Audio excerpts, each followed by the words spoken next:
homecoming night in Orange. On a beautiful October evening, the moon gazes upon Wilson Field for one of SoCal's best rivalries. The Chapman Panthers have been the SCIAC's top cat over the last 2 seasons and look to bring this game home for a second year running. For Redlands, the past couple of years have been a bit tougher, but when you back a Bulldog into a corner, you best not blink. It's Redlands and Chapman coming up right now on CSBN.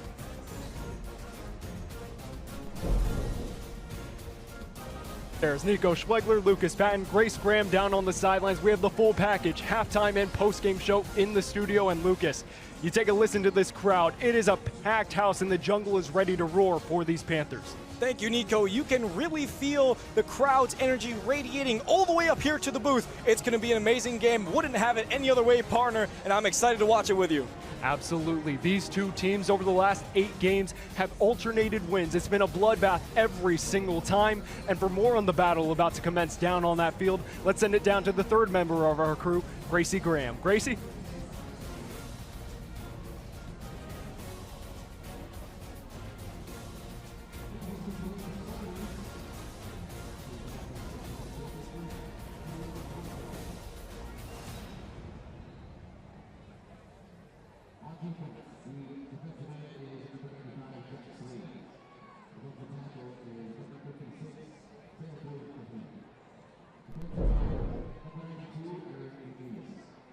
Difficulties. We'll get down to Gracie in just a moment, but Lucas, these two teams, when you look at how they've fared over the past few years, they've alternated wins. There's a lot of bad blood between these two teams.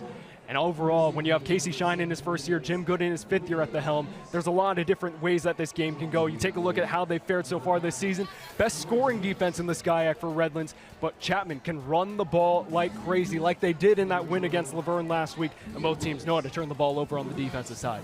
Yeah, well, Nico, we know that both of these teams like to play the running game, pounding the rock. We'll take a look at some of the stats. Rushing yards per game, 201 for the Chapman Panthers in comparison to the Bulldogs, 134. But the big one, Nico, is the turnovers forced. 4 for the Chapman Panthers, 6 for the Bulldogs. We know that the Bulldogs lead in interceptions in the SCIAC, and that really is a staple of how they like to play football. Absolutely. You see those 6 turnovers forced, you just mentioned it, all 6 interceptions. As for Chapman, you flip the script. Those are all forced fumbles. 4 forced fumbles, 4 fumble recoveries. Both defenses have been playing excellent so far this season. But when we take a look at what Coach Casey Shine, what Coach Jim Good have talked about all week long, it starts with the run game. It starts with winning in the trenches. And as for these Redlands Bulldogs, it's about getting that run game going, and all season long. Lucas, I don't think you know what time it is. I think it's time for Taylor Bowie, and Double Deuce has been right on time all season long. Yeah, well, Taylor Bowie, we know that they had a big role to replace in the running back room, and Taylor Bowie has done excellently at that job. 231 rushing yards in total for the season, 5.5 yards per carry. That's half a first down right there, Nico. Very consistent, 2 touchdowns on the season, and we know if there's a player who can find an opening, see green, he'll take off. Had 76 yards in 1 rush against George Fox, so he's going to be a real threat in this game. Absolutely. Bowie has blossomed in his sophomore season, but as for this guy, we already knew that he was a rose for this Redlands defense, and he's cemented himself as a thorn for every other SCIAC opponent. Jaden Thorne living up to the last name in his senior season. Yeah, well, Jaden Thorne has been absolutely immaculate for this defense, as you can see there on the graphic. If there's a player who is an intimidating force on defense, it is Jaden Thorne, standing at 6'3", 210 pounds. He currently is 3rd in SCIAC for solo tackles. 3.5 tackles for loss and 2 quarterback hits. We know that the quarterback room for these Chapman Panthers is a lot more rush heavy. They're trying to move over to pass heavy, but Jaden Thorne is an absolute disruptor of a linebacker. Tyler Pacheco will have his hands full with that Redlands D-line, but once you get past them, you got to look at him as well as that Redlands secondary to get past, which has been the strength of this team. As for the other side, Tyler Pacheco was the run game in those first 2 games. All of a sudden, though, Fisher Huss finally caught the big wave and surfed his way to the best best game of his career. Yeah, well, Fisher-Huss started a bit slow against Hardin-Simmons in that home opener earlier in September, but ever since then, he has absolutely taken off. 136 rushing yards on the season, 7.2 yards per carry, 2 touchdowns. We talked to Coach Casey Shine a little bit earlier this season about what he considers a good play, and he told us those simple yards, being able to just run your running backs and being able to get those short plays to slowly but surely move the chains. And if there's someone who can do it, Nico, Fisher-Huss is the one. Fisher-Huss broke the game open against Laverne in that first half alone, but sometimes on the defensive side, you need a guy who can wreck the game for your opponents, and that's exactly what Kyle Sieben has done for the past 4 years. Yeah, well, Kyle Sieben, not only has he been an absolute threat defensively in previous years, this year he has been absolutely electric as well. The linebacker has 15 tackles so far in the season. 1 tackle for loss and 1 forced fumble, and that is really the staple of this defense, Nico. Getting those forced fumbles and recovering the ball. Historically speaking, Kyle Sieben has been amazing. He was 3rd in tackles for loss last year, 3rd in sacks, and I'm sure he's going to be able to keep it up in this one. It's Chapman and Redlands. When these two teams match up, it always means just a little bit more. Redlands looking to avenge a loss on home soil from last season to quarterback Tyler Pacheco and this Chapman squad. The Panthers seek revenge from their 2023 homecoming loss to these very Bulldogs. We've got all the homecoming festivities, coin toss, and kickoff right after this on CSBN.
For purple mountain majesty above the fruited plain,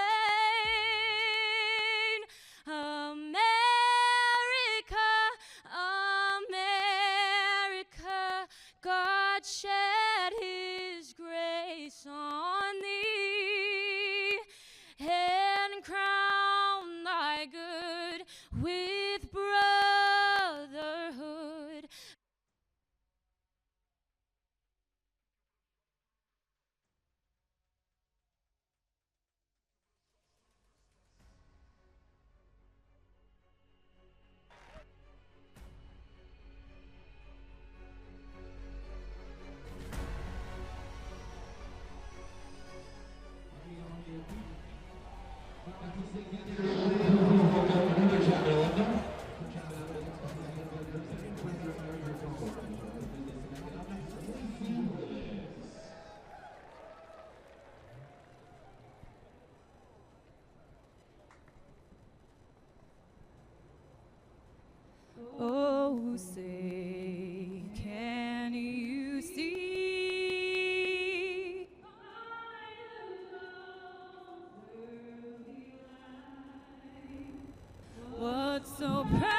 Coach Casey Shine for these Chapman Panthers being honored for his first win against Laverne last weekend.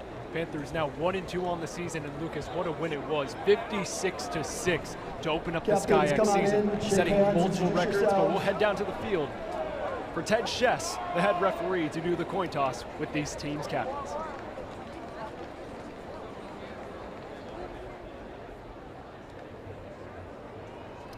Captains, good luck to both teams tonight. Here to flip the coin is the new president of Chapman, Mr. Harlow. Here is the coin for today's game. Heads is the SkyX logo with the football. Tails is the palm trees. Redlands, you're going to get to call the toss. What would you like to call? Tails is the call.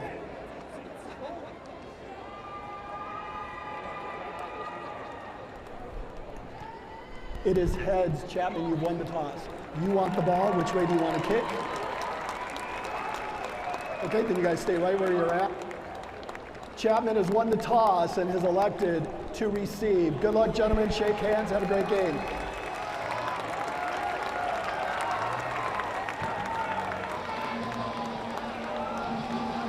Chapman elects to receive. They'll get the ball first. Redlands will get the ball to kick off the second half. But Lucas, getting back to that last win against Laverne, the jungle was roaring. It's sure to be roaring even louder tonight. But coming off a 50-point win, you can't ask for something much better for Coach Casey Shine's first win as a head coach. You really can't, Nico. That performance was absolute, utter domination from the Chapman Panthers, and you have to give them credit. You saw them obviously establish the running game with Fisher Huss, but they also tried some new things out. They gave reps to some of the younger players. One of them, example, being Brady McAleer, the freshman quarterback, recently transferred from Washington State, was able to beat out A.J. Perez, who initially started as the backup quarterback, but in that game, he played relatively well. Threw 2 times for 11 yards and 1 touchdown. So, obviously, in a tight game like this, Nico, you'll want to rely on your starters, but no doubt he's been a very good prospect, and maybe in the coming future, he might be a starter. Brendan Manzano, one of the best kick returners, punt returners in all of Division III. Joey Newell getting the kickoff underway, the backup kicker for Redlands to start us off. Manzano takes it from his own end zone. Brendan Manzano has a lane, has blockers in front. Brendan Manzano past the 45, still on his feet, into Redlands territory. And for the second straight game, he kicks off the game with a bang.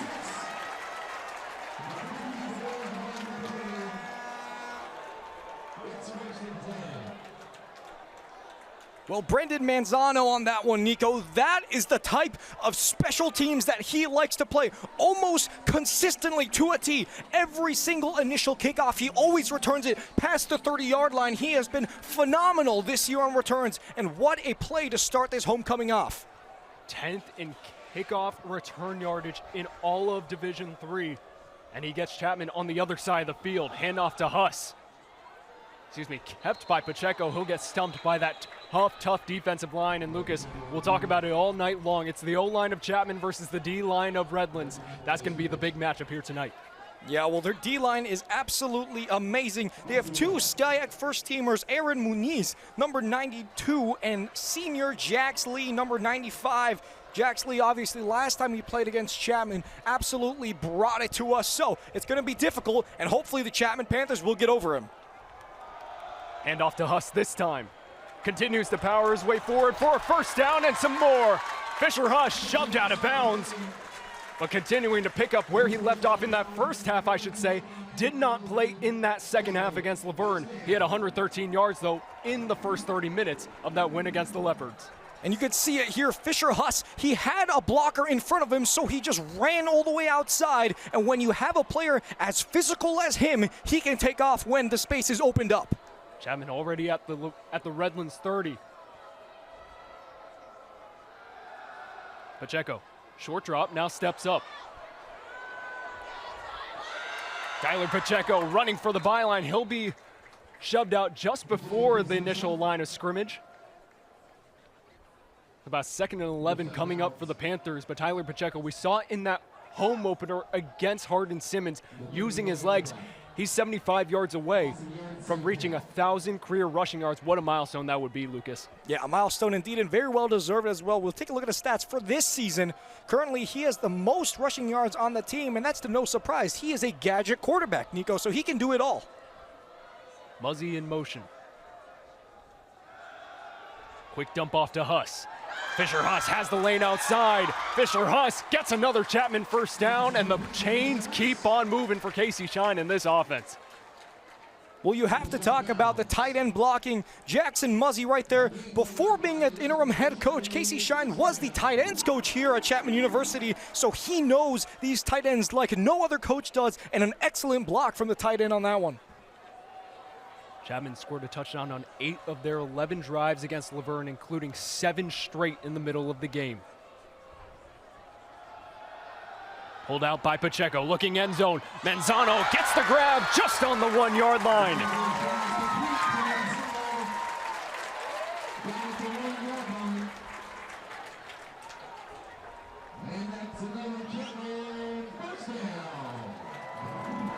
Panthers going to go quickly here. So you take another look at it, Lucas. Pacheco keeps it himself. Touchdown, Chapman.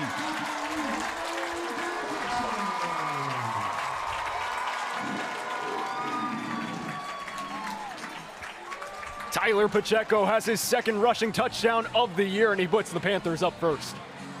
And only 3 minutes gone by in this first half, Nico, and Tyler Pacheco has already sealed his name on this game. We know that he plays good against University of Redlands, and already starting off the game with a touchdown.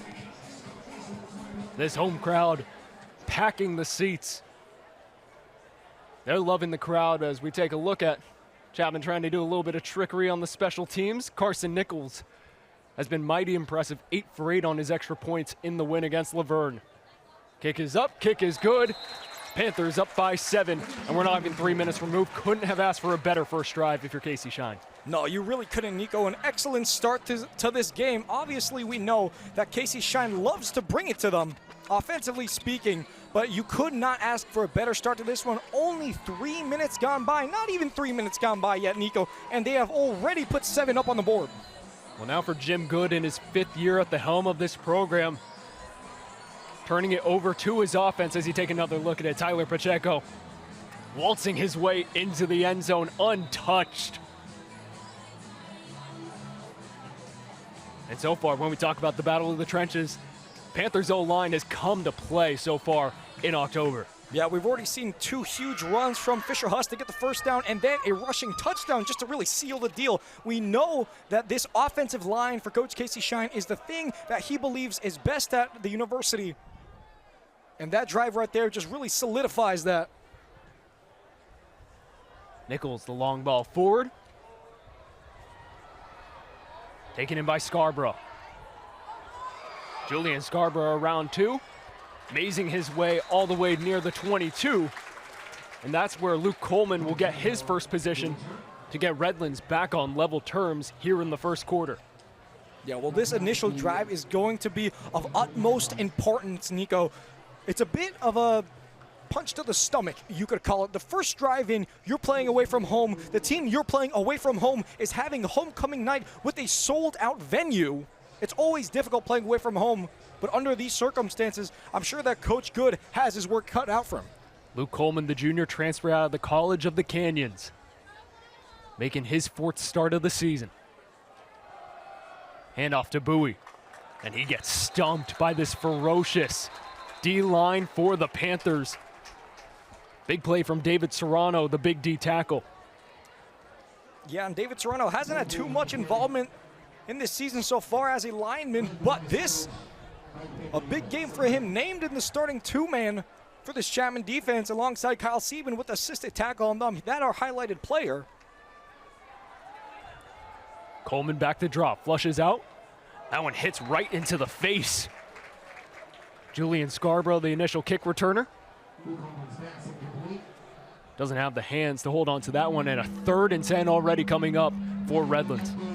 Yeah, already a difficult position for this Redlands offense. Of course, Miles Grossman was the closest one when Scarborough dropped that one. And you can hear those bells, Nico. 3rd and 10. This, Jim Good's first opportunity to show off some of his offensive flair. Frank Clark Jr., the big tight end at the bottom of your screen. Coleman, being pressured from behind. Andrew Buck gets to him from behind. And the Panthers force a 3 and out.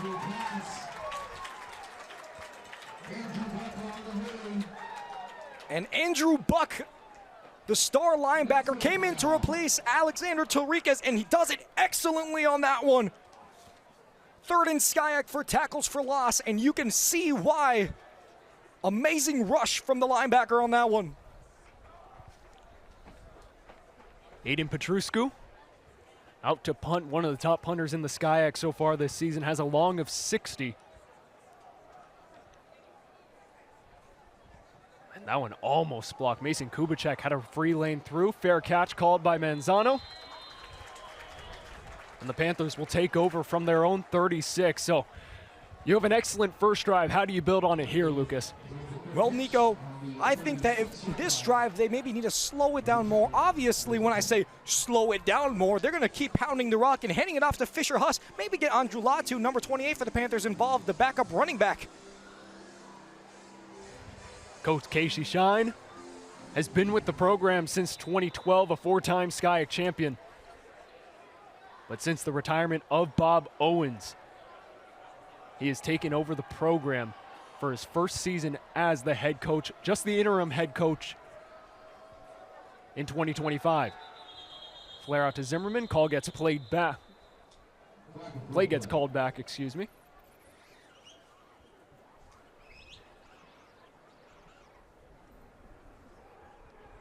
We'll see what Ted Schess and his officiating crew have to say for the first time tonight.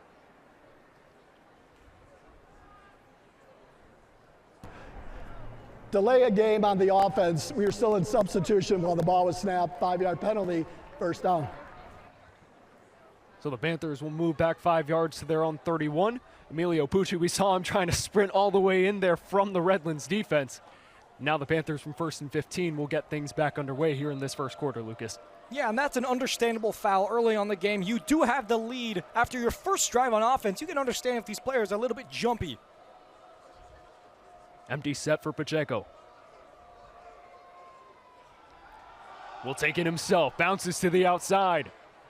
And Tyler Pacheco gets back to the initial line of scrimmage for a little bit more. It'll be about 2nd and 8 coming up for the Panthers. And that's what makes this offense so dangerous for Casey Shine going against opposing defenses. The threat you have with Tyler Pacheco running the ball from the QB spot, always one to watch out for. Yeah, well, last year we saw him primarily used as a running back. This year they're electing to transition him over to the quarterback spot. And on rushing yards, he's been excellent so far. We'll see it here again.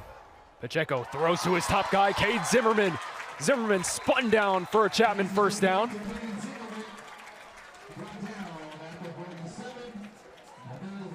And he's the guy to look out for on the outside for this wide receiver core, especially since the injury of Jason Bruce. Yeah, excellent catch by Zimmerman on that one. We saw him in that HSU game, the home opener, with that beautiful one-handed touchdown right in the final stages of the game. We know he's one of the more physical players on this team. And in that drive, excellent from him. 4 catches, 26 yards against Laverne last week. Andrew Latu getting his first touches on the game, bounces forward for another first down. Man, since that Laverne game, these running backs have answered the bell. Well, you have to give him credit. Although we've been speaking about Fisher Huss, Andrew Latu as well has been amazing. We'll see it here on the replay. Gets the outside lane and then cuts back in, has a lot of blockers. Lane 40, number 52, excellent from him. And you can't write off Andrew Latu. Him and Fisher Huss have been pounding the rock this season, and they appear to continue. 3 in the backfield next to Pacheco. Latu the one to take it, bursts of speed up the gap. Another first down for this Chapman offense. Lucas, you and I said it going to all those practices this week. If Chapman can run the ball, it feels like nobody in this conference can stop this offense. Yeah, we know that Chapman has that absolute excellent run game. That may be one of the staples for them. And we'll see it here. Andrew Latu cutting back inside to that B gap. And then even with that many defenders around him, Nico is barely brought to the ground.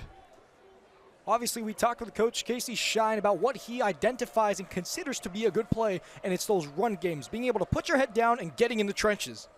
1st and 10. Huss. Another burst of speed, another Chapman first down. Just unstoppable. If it ain't broke, don't fix it. Excellently said, Nico.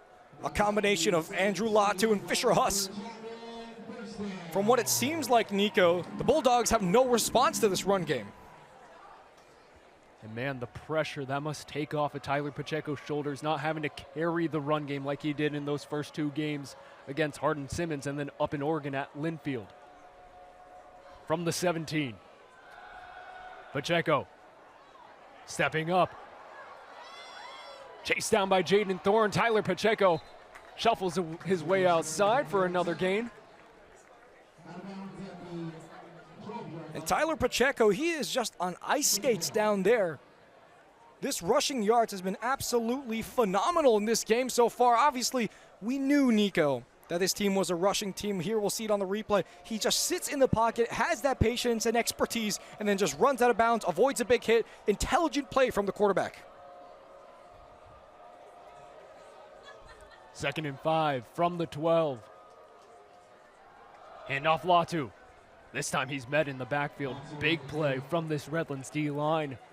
Anthony Hall was in there, another one of those key defensive linemen that we heard being raved about all week long.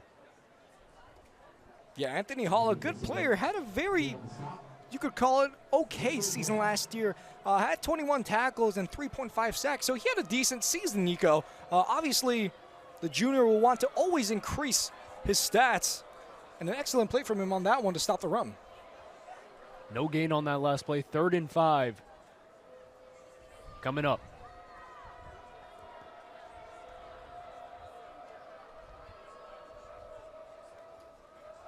Huss, the handoff on 3rd down. Powering his way forward through 3 white shirts. He'll be stopped just a bit short. But Lucas, we have seen, especially in homecoming over the past few seasons, these coaches for Chapman, they're not afraid to go for it, but it looks like Carson Nichols will come out to take the field goal. Yeah, we know that they have a trickery up their sleeve, obviously, last year with head coach Bob Bones. We'll see here on the replay. Fisher Huss tried to find the outside route, but just wasn't able to. Gets wrapped up, excellently by this Redlands defense. But you have to give him credit, Nico. Already, he's averaging 10 yards per carry. Fisher Huss, so there's been no stopping him with the 6 minutes gone by.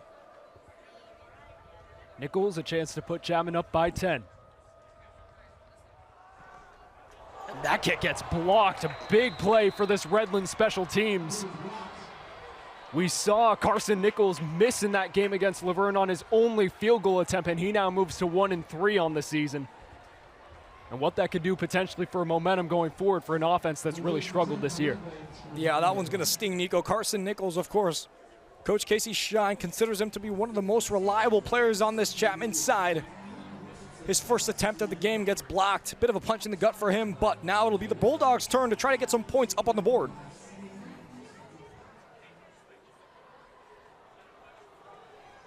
Luke Coleman after a 3-and-out. Back out there to try and get Redlands on the board. Fakes the quick fire, now out. Nathan Anderson, his intended target, one of those big tight ends, a former defensive player making his way over to the offensive side. And Redlands still yet to move the ball forward past the initial line of scrimmage, Lucas. Yeah, we'll see it here on the replay. The block kick was absolutely executed to perfection by the Bulldogs special team unit. Obviously, that one will sting a little bit. Chapman Panthers still have the lead, obviously, with 6 minutes remaining, but still always, you want to execute those, don't you, Nico? Bowie finds the open gap in the seam as he'll power forward for a gain of about 5. 3rd and medium coming up for this Redlands offense. Yeah, so far Redlands hasn't really been able to establish anything in this game, offensively speaking. In comparison, when you look at Chapman's stats for the game, they already have a total of 64 yards collectively amongst Andrew Latu, Fisher Huss, and Tyler Pacheco. So now the Redlands just really have to show off what they can do. Obviously, we know Bowie is an excellent running back. Jagai Torres now in the backfield. Looking outside, Caleb Madrid was wrapped up all around Frank Clark Jr. In no way related to the NFL player Frank Clark, but the big tight end. They've gone his way a few times, and it hasn't cashed in for this Redlands offense, saying that the communication is not on point for these Bulldogs so far. Yeah, not on point at all. You'll see Caleb Madrid just absolutely locking him up a little bit early. That might be a flag, might not be. Obviously, still early stages of the game, but still excellent defense from the Chapman Panthers, and the Bulldogs really need to take advantage of these moments. Petruscu, the punt a bit short. Takes a Redlands bounce inside the 30.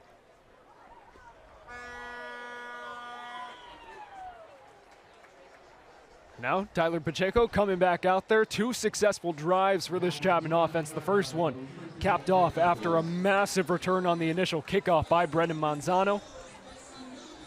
You see him there. They want him to get going, especially, though, in the receiving game. Just 4 receptions heading into this game for 28 yards. How do they get a guy like him to explode? Well, when you look at a guy like him, Nico, you have to think of last year's superstar Amir Adams, a bit similar in style of receiver. He wasn't the tallest, but boy was he speedy. And Brendan Manzano has started to collect that, but he just needs to get his hands on the ball a bit more. If he can do that, I'm sure he'll excel. 3 receivers to the bottom of your screen. Pacheco, screen out wide to Zimmerman. He'll get a gain of about 1. Big play from Andrew Placido. Sophomore linebacker coming out of Hayward, California, up near San Francisco. Yeah, we'll see right here on the replay. They tried to find the screen out to Zimmerman, and he had the block, but Placido just swallows him and stops him from getting a big gain. Only 1 or 2, on that one. Low snap for Pacheco. Over the middle for Zimmerman with room to run. He gets smacked down. Jaden Thorne in on the tackle, but not after Cade Zimmerman, gets past midfield for the Chapman offense. And that's going to be a big one, Nico. Cade Zimmerman just was able to run the slant inside the yard marks and was able to get both his hands on it. Beautiful reception in between 3 defenders on that one. Gets hit relatively hard by Jaden Thorne. We mentioned him in the pre-show, but able to hold on to that one and move the chains for a first down. Former D1 player at at the University of New Mexico. Look out wide to Emilio Pucci. Catch for about 8 yards for this Panthers team. Emilio Pucci did not play in that game. You called that one against Hardin Simmons. He was called upon in that Linfield game, got the first catch of his career, a 55-yard run and catch. And then last week, 55 yards on 2 catches. They expect him to play a big role, especially with the absence of Jason Bruce.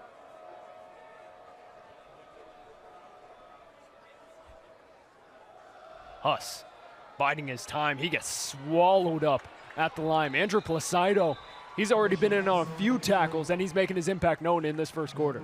Yeah, Andrew Placido, the sophomore, that's good that he's getting those impact plays on defense. Of course, the sophomore is still pursuing his first career sack.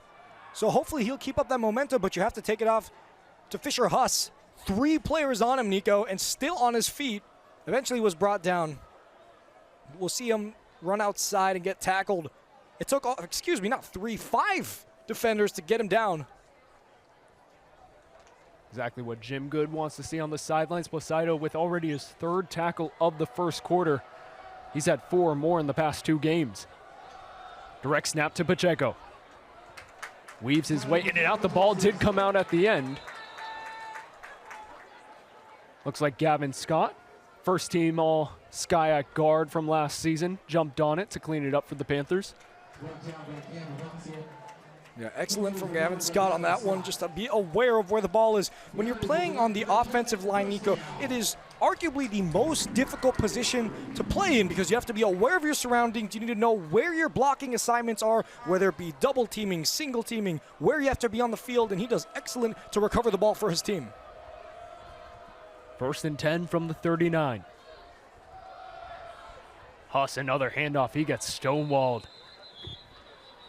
This Redlands D-line isn't going to back down, Lucas, and they show it there. Yeah, they're not going to back down at all, Nico. You know they have absolute amazing experience in that D-line. Anthony Hall and Aaron Muniz, excuse me. We'll see Fisher Huss just get absolutely swallowed at the line of scrimmage on that one.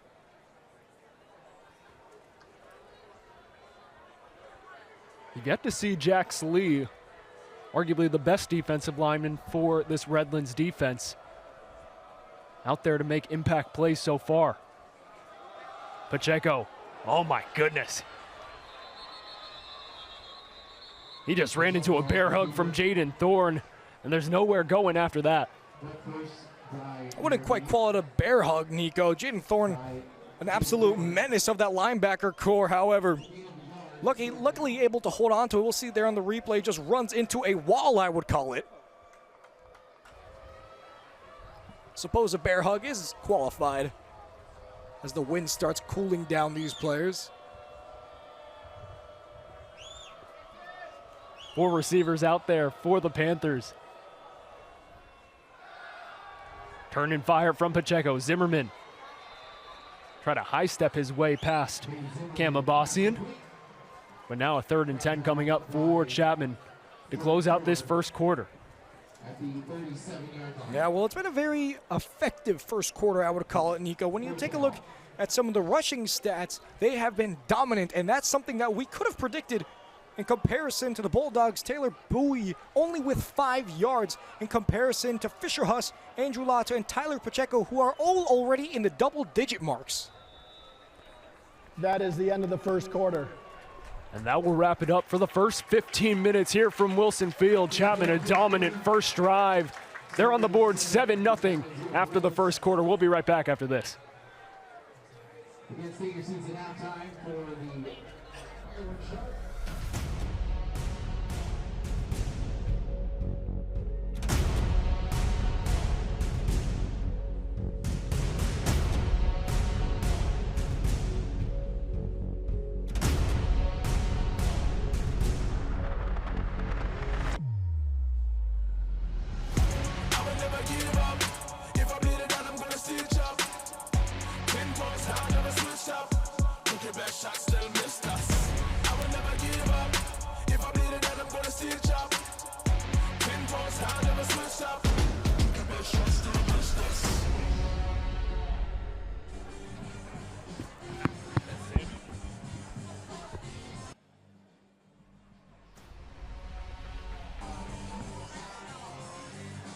And welcome back to Wilson Field. Nico Schwegler alongside Lucas Patton.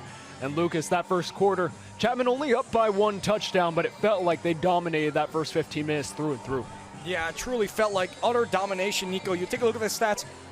The Bulldogs still are yet to get their first down in that first half in comparison to Chapman's 9 first downs. When you take a look at the rushing yards in particular, Chapman with 67 in comparison to the Bulldogs 5. They've been absolutely excellent in receiving yards. The Bulldogs have yet to get any so far in this game. So that first quarter truly was the Casey Shine Show.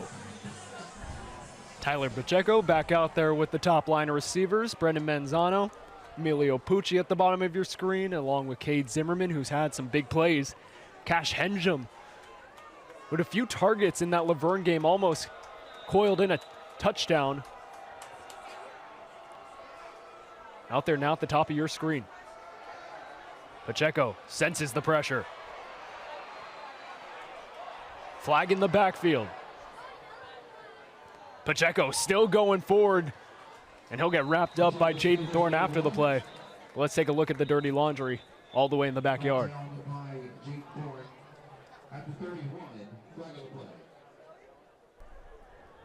Holding, offense number 76. That penalty is declined. Result of the play is a turnover on downs. First down, Redlands. Redlands declines to take the penalty. Tyler Pacheco, a Herculean effort to try and get that first down. But we're not used to seeing those types of mistakes. Teddy Bettner, the one to commit the crime there. Yeah, you have to give Pacheco a lot of kudos to here. He saw the opening of the Lions gate and went right into it. Just wasn't able to pick up the first down. It'll switch over to the Bulldogs now. And they really need to establish that offense in this second quarter. Coleman fakes the handoff to Torres. Open man going forward. Redlands taken down from behind by Andrew Buck, but not after. Jelani Deuce Ellison, the senior wide receiver, gets a massive gain for the first down for Redlands. Yeah, well, an excellent reception from here on that one. And those are the plays that this Bulldog side needs. They need to get the ball into the receiver's hands, and they need to start running for first downs. A good start to this quarter, however.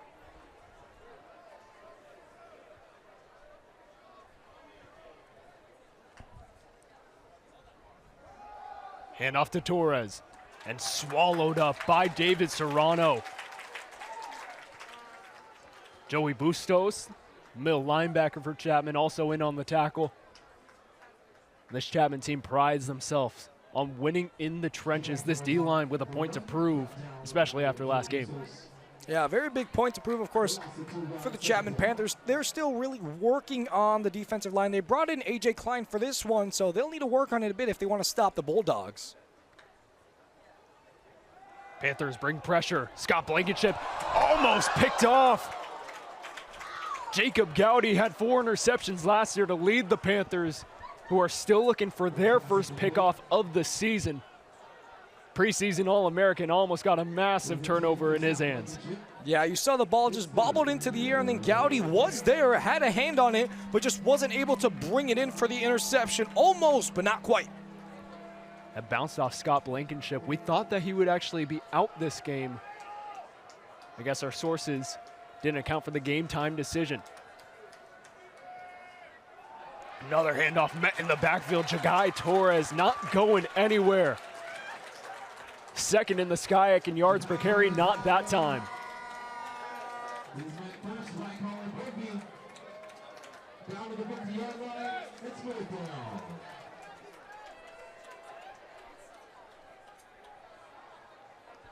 Another big stop for this Chapman defense. They force Redlands into another empty possession, and that's exactly what Casey Shine, but especially David Bishop, the defensive coordinator in his 32nd year, wants to see. Yeah, Coach Bishop has that experience. You know, as defensive coordinator, now we'll see the punt. Line drive that takes a massive bounce all the way to the pylon. Redlands going to plead their case. It will be a touchback, though. Very close one from Aiden Petrescu. That almost went the Bulldogs' way. Yeah, excellent punt from Petrescu on that one. Almost put it on the 1 yard line, of course. I might have punted a little bit in high school on the varsity team. And when you can put a ball on the 1 yard line, Nico, it is such a superpower to have a good punter on your team. And Petrescu almost got that on the 1 yard line.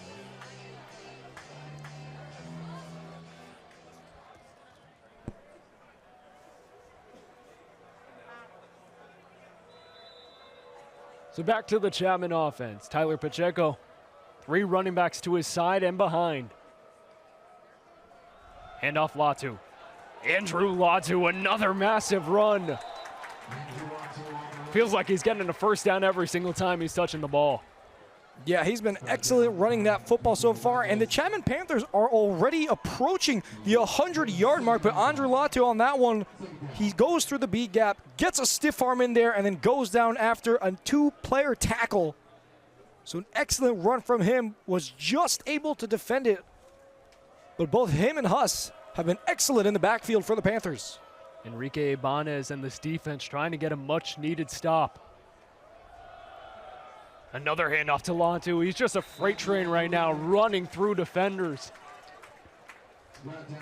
Another Chapman first down after the 2nd and 3. Yeah, and that's one thing that these Bulldogs have still yet to develop in this game. They only have 1 rushing yard, Nico, in comparison to the Panthers, 81, and you can see them there just drop the head, get the shoulder up, and get to your player and pick up the first down. Excellent from Latu.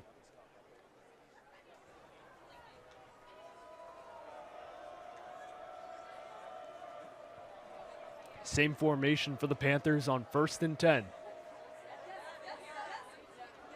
Huss this time the beneficiary, not as much luck, as he'll run right into the hands of Shepard Cope. Former Utah player, did not play a game though for the Utes, but certainly since his freshman year, he entered Utah as a 6', 185-pound linebacker. Entering his junior season here at Redlands, he's 6'2", 233 pounds, certainly is bulked up. Yeah, bulked up indeed, and that's what you want when you play college football, just to beef up, able to get physical and get to your man quickly. He does it excellently on that one. Huss evaded one tackle in the backfield, but not much gain after that. It'll be 3rd and short coming up for the Panthers. We talked with Casey Shine throughout the week, Lucas, and it was about making the simple play. If you're Tyler Pacheco, if you're Fisher Huss, for some of these receivers. But certainly at some point you need to have some type of momentum switch that really breaks open the floodgates. Yeah, you have to, and I think they've been doing excellent so far in this half. Both Huss and Latu already have over 30 yards rushed each. Over 70 if you combine them. Pacheco finds Pucci for his 2nd catch of the game, and another Chapman first down as they're across midfield. Yeah, beautiful grab from Emilio Pucci on that one. Coming into this game, he was 3rd on the team for receiving yards with 109, although he didn't have involvement in that first game. After Jason Bruce went down with a season-ending injury, he's came into this team and he's done absolutely excellently, as you can see here on the replay. Pacheco just finds him, thread the needle. Pass on that one, and excellent from this Chapman O. Play action from Pacheco, looking for the comeback with Manzano. Another Chapman first down as he completely busted Abbasian on the comeback route. And this is what you want to see from your offense. In that first quarter of action, it was dominating rushing yards, but now we're starting to see them play the play action a bit, find some options on offense. Pacheco's been doing good to find his receivers, but we do know the Bulldogs do lead to interceptions in the SCIAC, so he'll need to watch out. Latu, the running back, out there for the Panthers. 4 down linemen for Redlands. Jaden Thorne joins the front. Pacheco keeps himself, has a lane forward, runs right through 3 guys. And he has another Chapman first down. These average yards per play have to be well over 12 at this point in the game. Well, Tyler Pacheco on the run. We'll see it here on the replay. Fakes the handoff, then runs outside and just drops the shoulder. He doesn't even move, Nico. Excellent running from the rush quarterback.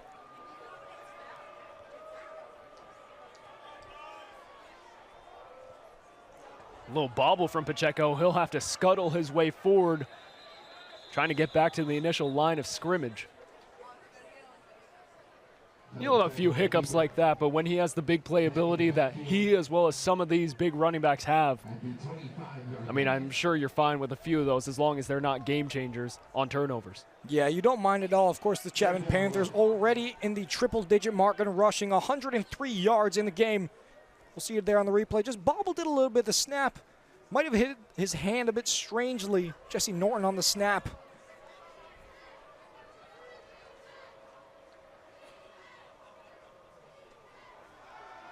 Looking outside. Tyler Pacheco, a lane to his right. He'll get taken down by the leg. Good tackle there from Lawrence Williams, another one of these star linebackers who's really broken out in his senior season. Yeah, he's been excellent. Last year, he led the SCIAC in passes defended and was 5th in the SCIAC for interceptions with 3.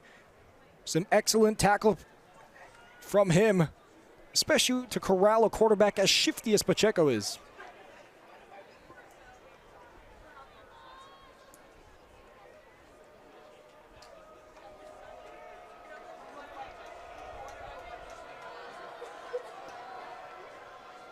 Third and 7. Pressure comes. Looking end zone. Cade Zimmerman hauls it in. Touchdown, Panthers.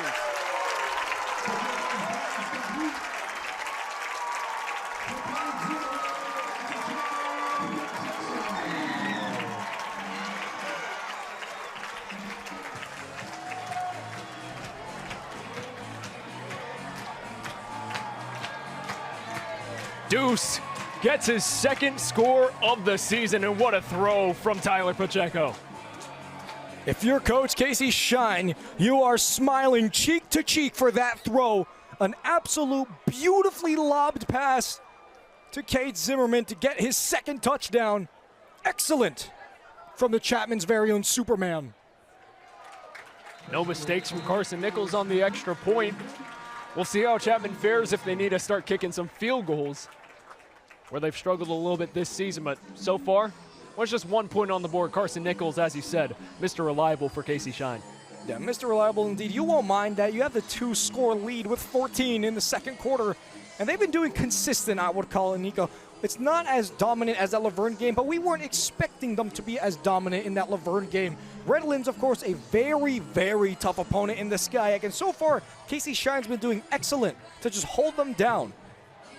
We've been talking all the praises for Casey Shine, but how about this guy on the other side, Jim Good? What can he get from this run game? 5 yards for Taylor Bowie, -4 for Ja'Kai Torres. How does he get this offense moving? Well, if you're Coach Jim Good, you understand offense. You former offensive coordinator. He knows what an offense needs to get running, what they need to fix, and what they need to do. If you're Coach Jim Good, just maybe wanting to get some more blocking from your linemen. Obviously, their strong suit is their defensive line, but you can't write off their O-line, Nico. And just finding those gaps in between them is what's going to really help them come back in this game. Carson Nichols out there for triple duties, punts, kickoffs, and field goals. So he gets us back underway. Chapman up by 2 scores now.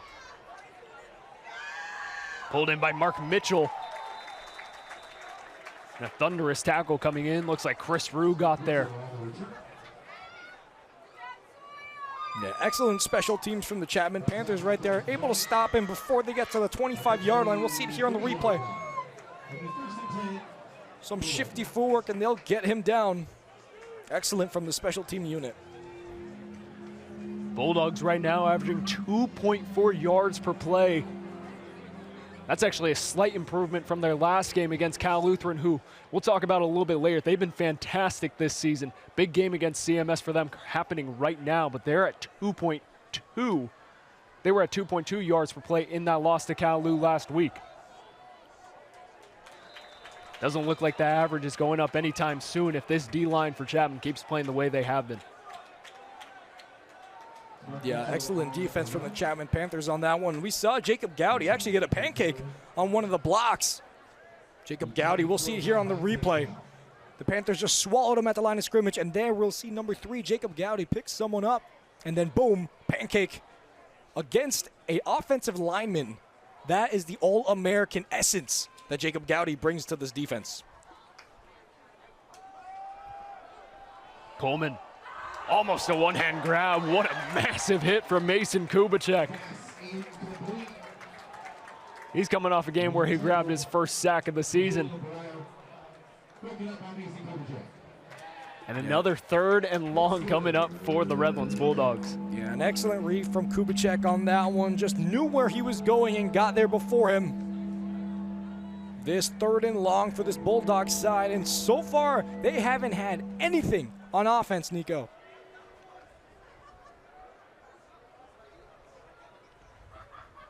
Third and 9. Coleman. Pressure comes. Ball gets deflected. Picked off by Padrid. For the first time this season, Chapman has an interception.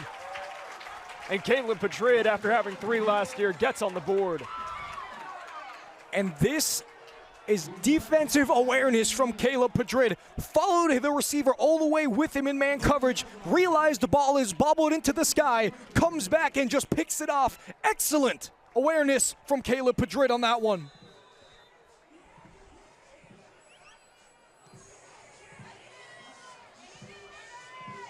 First turnover of the game for either of these squads.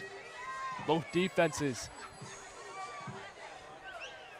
known for that here in the SCIAC. Empty set for Pacheco. Timeout, Chapman, their first of the half. First timeout for Casey Shine and this Chapman offense. With 6 minutes left, you're in really good field position at the opposing 40 as we take another look at that Caleb Padrid pick. Yeah, it was excellent defense, but you have to give credit to some of the big guys up on the defensive line for the Chapman Panthers. They were able to just get enough on that ball. Nick Ramos, the junior, number 59 for the Chapman Panthers, was just able to get enough on that ball to tip it into the sky, leaving cherry pickings for Caleb Padrid.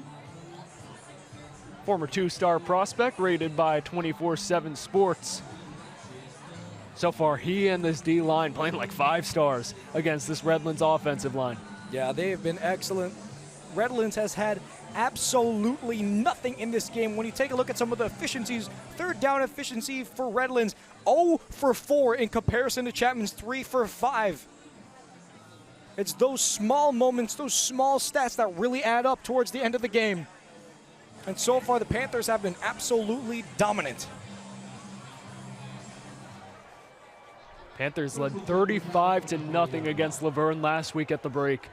I don't think we'll get there necessarily, but certainly a chance for another shutout in the first half with the way they're playing.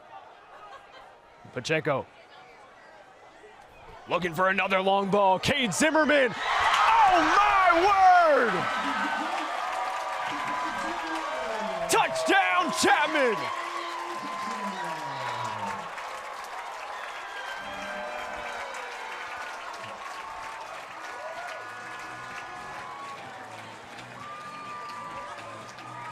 His second of the day, and he pops the corkscrew out to finish it off in style. Take another look. Have a bow, young man.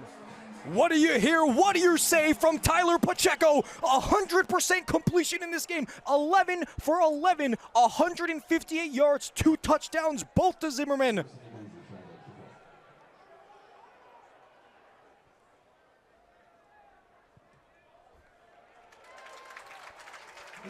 And the extra point not good from Carson Nichols. So Chapman only up 20-0. Slight letdown after the massive touchdown from Cade Zimmerman, his second of the night. And you mentioned it with Tyler Pacheco, 100% completion percentage for a guy who was not even in the top 200 of quarterbacks in Division III for completion percentage. This first half has to be a massive confidence booster. Absolute massive confidence booster, like you mentioned, Nico. Zimmerman has been absolutely excellent for this Chapman side. We knew coming into the season that we needed a receiver to step up to the hole that Amir Adams left in this offense. And Zimmerman, we saw him with the grab in the home opener, and already pulls down 2 for himself in this game, and it's only the first half.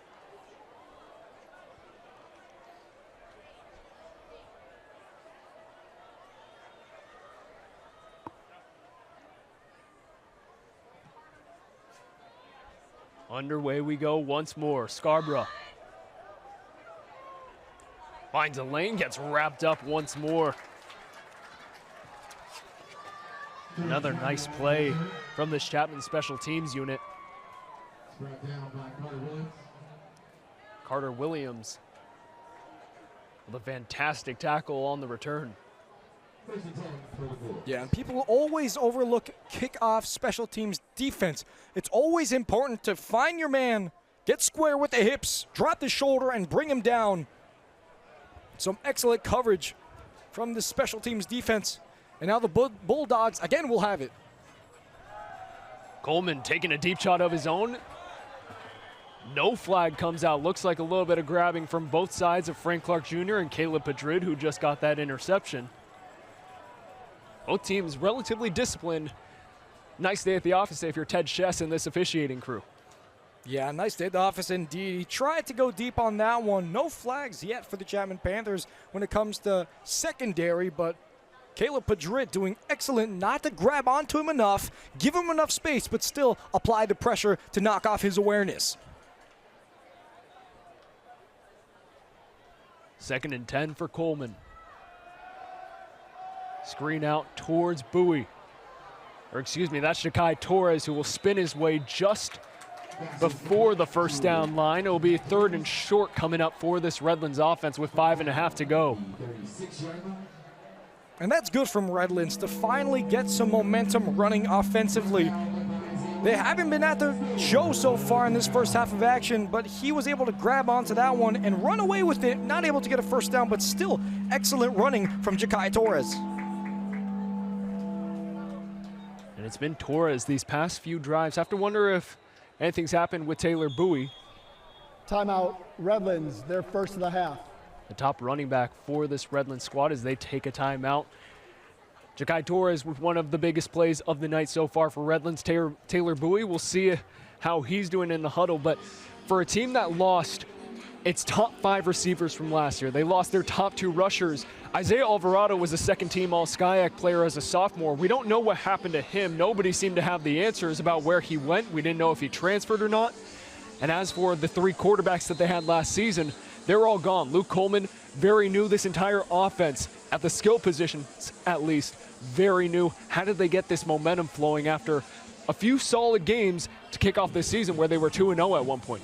Well, that's a tough question, Nico, because you look at the offense and they are all completely new faces. A big thing, however, is that a lot of them are juniors. Luke Coleman, a junior, alongside Kev Marcosian, the star receiver for the Bulldogs. Taylor Bowie, a sophomore, and Ja'Kai Torres also a junior. So although they're all new, fresh faces, development-wise, they'll hopefully stick around. Torres swallowed up. David Serrano with another massive play in the backfield. He's been everywhere in this first half. Yeah, Serrano's been having an absolute game. You'll see it there. He gets around the right guard and is able to just hold on to his man and drag him to the ground. Excellent from Serrano. And for the 4th time tonight, Petruscu out to punt.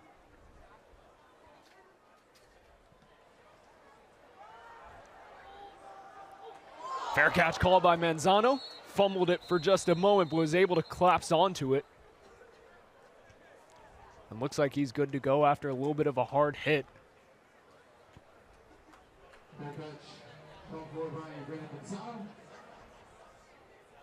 Panthers with the 1-play touchdown on that last drive, Lucas, but you have to imagine with 4:22 left, they want to be methodical and really drive this out as we take another look at the last play. Yeah, it's important to just be cool, calm, and composed. Fumbled that one, and Devine James, for the Bulldogs side. Number 38, the senior linebacker, almost was able to pick it off of him. But in these final stages of the second quarter, just put your head down, get the job done. Don't make any mistakes you'll regret in the end of the game, and hopefully they'll be able to settle this second quarter. Zimmerman in motion. A little screen for Pacheco. He gets stonewalled after a gain of about 2 by this Redlands D-line. Lawrence Williams in on the tackle. And if you're Coach Casey Shine, I don't think you'll mind that play. You didn't give up any yards. You got not too many, but not a small amount. 2 is enough to pick up, especially when you're trying to kill time in the second quarter. They're all up by 20, so they don't have really a need to rush on offense.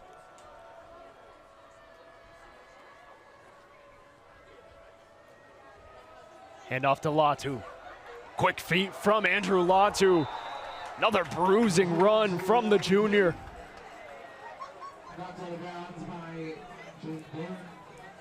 He's been immense in the red zone the past 2 games with 3 touchdowns, but now proven he can do it in an open field situation. Yeah, excellent from Latu on that one. Had to go shoulder to shoulder with Jaden Thorne, the bruiser linebacker, but was able to just stay on his feet. Now he's pulling out all the skills. Spin cycle to get across the 40-yard mark on his tally.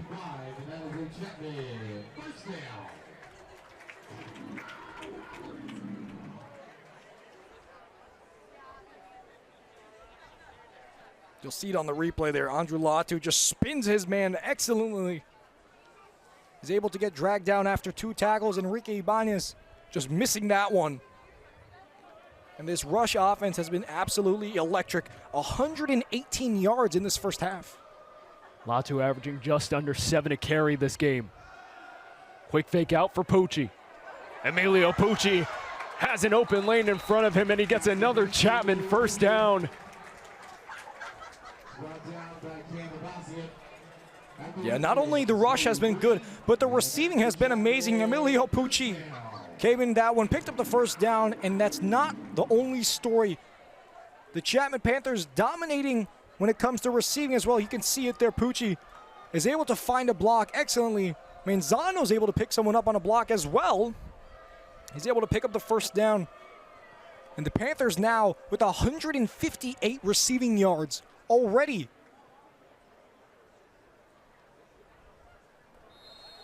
As we'll wind down to the 2-minute warning. Timeout. There were 2 minutes left at the Redlands 43. If you're Tyler Pacheco in this offense, what are you thinking for these final 120 seconds, Lucas? Well, Nico, it's difficult. Jim Good has been in these positions before, and we know that he's a coach who understands how to win games. But playing away from home on homecoming with a full crowd like you can see there on the screen, it's a difficult environment to come play. And you really have to take your hat off to Casey Shine, who's taken the moment, embraced the atmosphere, and dominated in rushing and receiving yards. All smiles in that Chapman crowd, a look of a bit more frustration on that Redlands sideline. Have been absolutely stumped in this one here in Orange. They're coming off a beginning to the season that looked very promising, a 10-7 win against a feisty George Fox team, and then they went up to Whitworth, one of the top teams in Division III, certainly one of the top teams in the Northwest Conference, and pulled off a stunner 34-17 against a team that's been somewhat of a nemesis for the Panthers as of recent years. And then they lose in very frustrating fashion to Cal Lutheran in the Skyac opener. It's been a season of mixed emotions so far for Jim Good, and certainly as of right now, it's been a bit on the downtrend. Yeah, you can understand his frustrations. This season might be a bit more of a developmental one, trying to find those players who can really stand out and train them up to be the best of their abilities. We'll see how he's able to do that, but at the moment, Chapman with the ball. Pacheco, handoff to Huss. Gets upended from two players. Aaron Muniz, as well as Tate Keddington, a player that we haven't seen very much so far this season. Gets in there for the tackle. Yeah, some excellent defensive coverage on that one. Is able to pick up a medium amount of yards, but Tate Keddington, the freshman, excellently done to just drop the shoulder and get a tackle. Direct run from Tyler Pacheco. Spun down, but still fighting for extra yardage, as it will be 3rd and short coming up for this Chapman offense. Final minute 20 of this first half. Panthers lead 20-0. Yeah, it's been excellent from these Chapman Panthers, and Tyler Pacheco has done a great job at just being diverse with his offense, throwing it, running it. He's been excellent. Quick glance to the sideline. Zimmerman with 2 touchdowns already at the bottom of your screen, matched up with Cam Abbasian. They hand it off. Fisher Huss gets just enough to push it across. Chapman with 2 timeouts left, as they will use one here with 49 seconds left as they make their way inside the 30. Yeah, well, Fisher Huss, that's an understandable run from him. Officials timeout for an injured player. The result of the play was a first down. There is no option for a 10-second runoff. It looks like one of the Chapman offensive linemen down there on the field.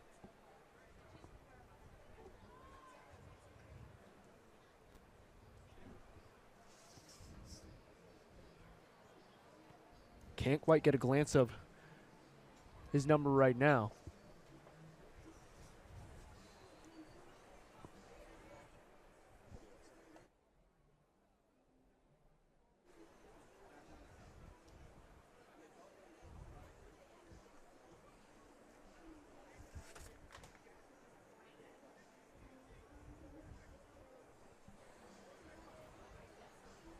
Obviously not a sight you want to see. Kind of sucks the life out of the building after what could be an electric finish for this Chapman offense to cap off the first half, but obviously all concern for the Chapman player down on the field, still yet to get any movement from him.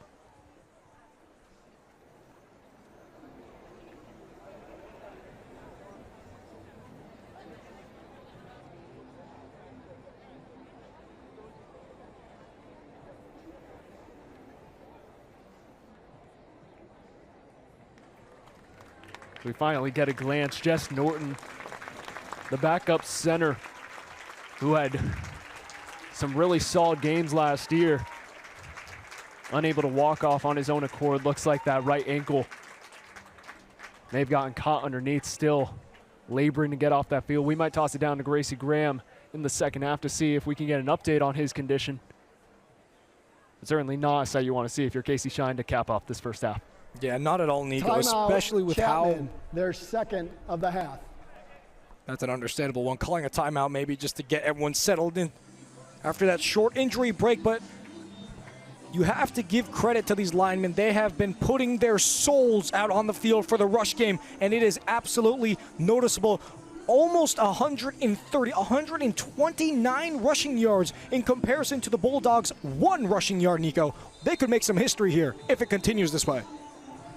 Chapman is coming off a performance where they allowed 14 rush yards to the Laverne offense. That tied a school record.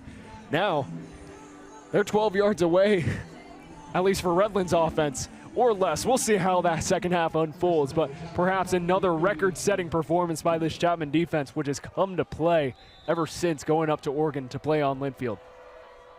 49 seconds left. Pulled down by Pacheco, jump pass outside. Andrew Placido came in with the pressure, forcing Tyler Pacheco to make an uncomfortable throw. As we'll get 2nd and 10 coming up with 45 seconds left. Yeah, we'll see there on the replay. He just jumped up and distracted Pacheco on that one. Andrew Placido's been absolutely flying all over, although only a sophomore, still pursuing his first career sack. He has been disrupting a lot more than maybe we would have thought of, Nico. One of the bright spots for a Redlands squad that's certainly been in the dark in this first half. Quick dump off, nearly picked off. Cam Abbasian was in the area. Looks like that pass might have been intended for the tight end Jackson Muzzy, who's certainly been one that has stepped up his game in his senior year, coming in to replace Quentin Biebel, who had a fantastic season, an all-conference season for this offense last year. Got his first touchdown against Laverne. Yeah, well, Jackson Muzzy, he's been good. Hasn't had the most receiving yards, only 10 so far in the season. However, he's been excellent. Already has a touchdown for himself. Just overthrew that one a little bit, and you cannot give those looks. This Bulldog side knows how to pick it off. And another overthrow from Tyler Pacheco. So after starting 11 for 11 on the night, Pacheco has missed 3 of his last 4 throws. And it looks like the offense might stay out there for 4th and 10, considering the 20-point cushion, as well as a few of the struggles that the field goal unit has had in these types of situations. Yeah, and I think that's an understandable call from Coach Shine. You have the lead, 38 seconds remaining in the second half. Not too much time for the Bulldogs to come back and really do something too dangerous. Still pretty long on 4th down. Another deep ball for Zimmerman, as he'll bat it down, prevents an interception in the end zone. And with 32 seconds left, Redlands gets a decent stop. 2 timeouts left, a chance to drive down the field, maybe get a field goal on the board. Yeah, they'll really be looking to get something on the board so they can hold their heads above their shoulders going into the halftime break. We'll see it there on the replay, just another lobbed ball. Unfortunately, Zimmerman wasn't able to get that one, but intelligent play from him to just bat it down to prevent an interception. We know, Nico, that these Bulldogs know how to pick it off in the sky. 6 interceptions for this Redlands defense this year. Enrique Ibanez had 2 against Cal Lutheran in that loss last week. The back out trots. Luke Coleman for the final 30 seconds. Handoff to Mark Mitchell. Gets spun down from behind.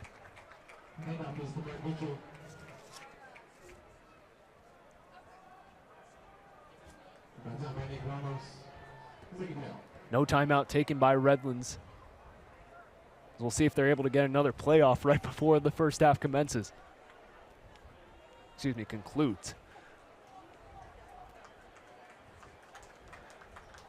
Does not look like they will. Chapman leads 20-0 after the first half, and what a first half it was, Lucas. Tyler Pacheco opening up the scoring book under 3 minutes into the game, and ever since, Cade Zimmerman cashing in on that open book. 2 touchdowns for him. The Panthers lead 20-0, their second straight game with a shutout at halftime. We'll have all the homecoming festivities coming up, fireworks from this Chapman offense. We'll have fireworks coming up as well as the CSBN halftime show live in studio. We'll have all that coming up right after this.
Hi everyone, welcome to the studio. I'm your host Lisa Pressler. Joining me is Isabella Savea and Ethan Schlesinger.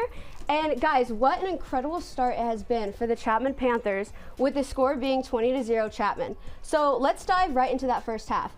Izzy, what specifically stood out to you during this game so far? Yeah, this game is a showcase of both teams' strengths. You know, the Panthers really stepped up their offense this game, especially quarterback Tyler Pacheco. He started the Panthers off really strong with that first touchdown of the game, and honestly, he's been radiating so much confidence in his judgment, whether that be rushing and passing, and he's starting to look like a young Tebow out there. Yeah, totally. Ethan, what are your thoughts so far? Izzy's 100% right, and one of the reasons he's having such a good game is because Chapman is controlling the line of scrimmage, and Redlands is not able to get enough pressure. Yeah, okay, let's take a look into those first half highlights. Ethan, what do we got? So this first play is a fantastic kick return by Brendan Manzano. It's a 50-yard kick return, and he gets the ball into Redlands territory, which sets up the offense fantastic. They got all the momentum. They only need 40 more yards to score.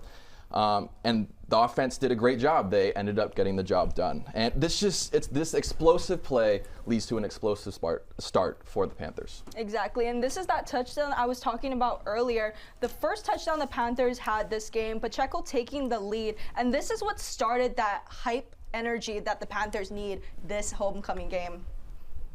100%. And now onto the defense. You got Andrew Buck on the right edge. Look at him chase the quarterback down, force an incompletion on third down. And this is that block kick we were talking about earlier. As Ethan said, you know, this is the moment for the Bulldogs to really get that momentum going and stopping Chapman's flow. And right here we got Tyler Pacheco making a play with his legs, extending the play and getting great yardage on this play, and he's just a player. He's just a guy who will get the job done. And then this one right here is that quarterback and wide receiver connection we've been waiting to see. Cade Zimmerman getting that pass, 21 yards, second touchdown of the game for the Panthers. And that was a great passing catch. Exactly. So good. And right here, this is back to the defense. You got the entire team. Look at that hit. That is a fantastic hit. And now when the receiver, next time it comes across the middle, he's going to be waiting for that to happen. And this play right here, this is because of the Chapman's defensive pressure, all right? All of the defense, the entire D-line, they're swarming. They are making the pocket so much smaller, putting so much pressure on Redlands, enough where they were able to get a tip and a turnover and get the ball inside Redlands territory. Yeah, and so Ethan and Izzy, talking about Chapman specifically, what are some key players that we were seeing on the field during the first half? I think that Tyler Pacheco is having a fantastic game. And I feel like he was due for this very, very efficient breakout game. He is stepping up in the pocket. He is extending plays with his legs. He is a true dual threat quarterback. And not only that, he is doing it incredibly efficiently. The passes are quick, they're accurate, and he's doing a great job leading this team. Totally, yeah.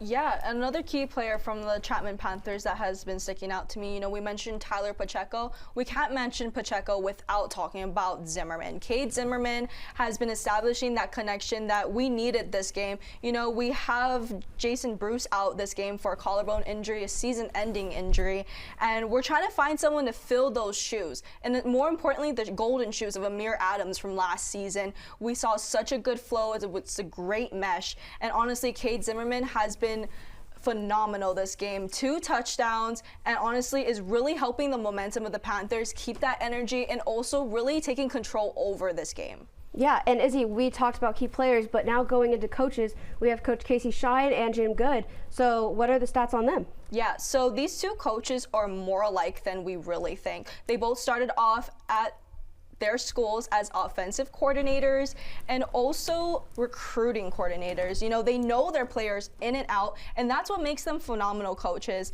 You know, we talked to Coach Jim Good earlier, and he just really has high hopes for his team. He loves the blend, he loves the energy, and everything about these two teams, they're just brotherhood. That's the one word I can explain it. Brotherhood is a great thing, and both these coaches have 3 to 4 SCIAC titles each, and honestly are just great leaders for their boys.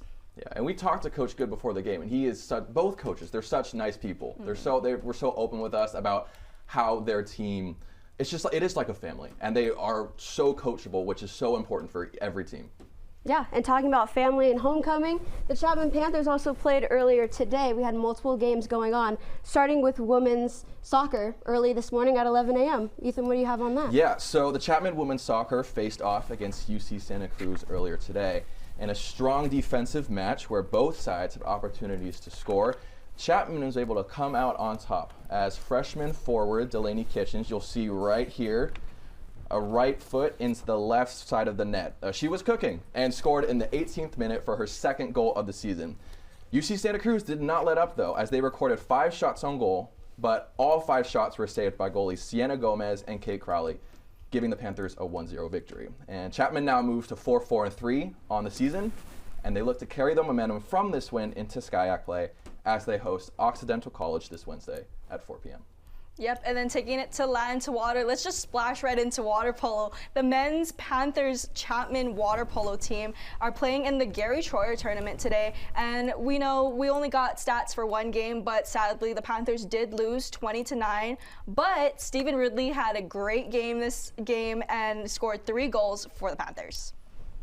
And right cross country, while most of us were probably asleep, they were up and running very far distances. They were competing at the Pomona Pitzer Invitational, and the men's team finished 10th overall, being led by junior Gavin White, who placed 35th out of 223 runners with a time of 26:04 in the 8K, which is about 5 miles. On the women's side, junior runner Brenda Deza finished 7th overall, which is outstanding in a field of 222 runners, and her time was 21:58. And she led the Panthers to a 12th place team finish. Cross country, they return to action in 2 weeks on October 18th, where they will compete in the Highlander Classic at UC Riverside. We talked about running, but let's talk about some strikes on the volleyball court. You know, the Chapman Panthers are on the road, and they're going to continue to be on the road. No word yet on how their game went today against Pomona Pitzer, but they will be playing their next game this Tuesday at Claremont. Yeah, well, that's all from us in the studio. We will see you after the game to talk more about the football game. Thank you. Stay tuned.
And welcome back to Wilson Field, where the Chapman Panthers lead 20-0. Great to be with you, Nico Schwegler, Lucas Pan, and we'll toss it down to our very own Gracie Graham, who's standing by with a few Chapman legends. Gracie?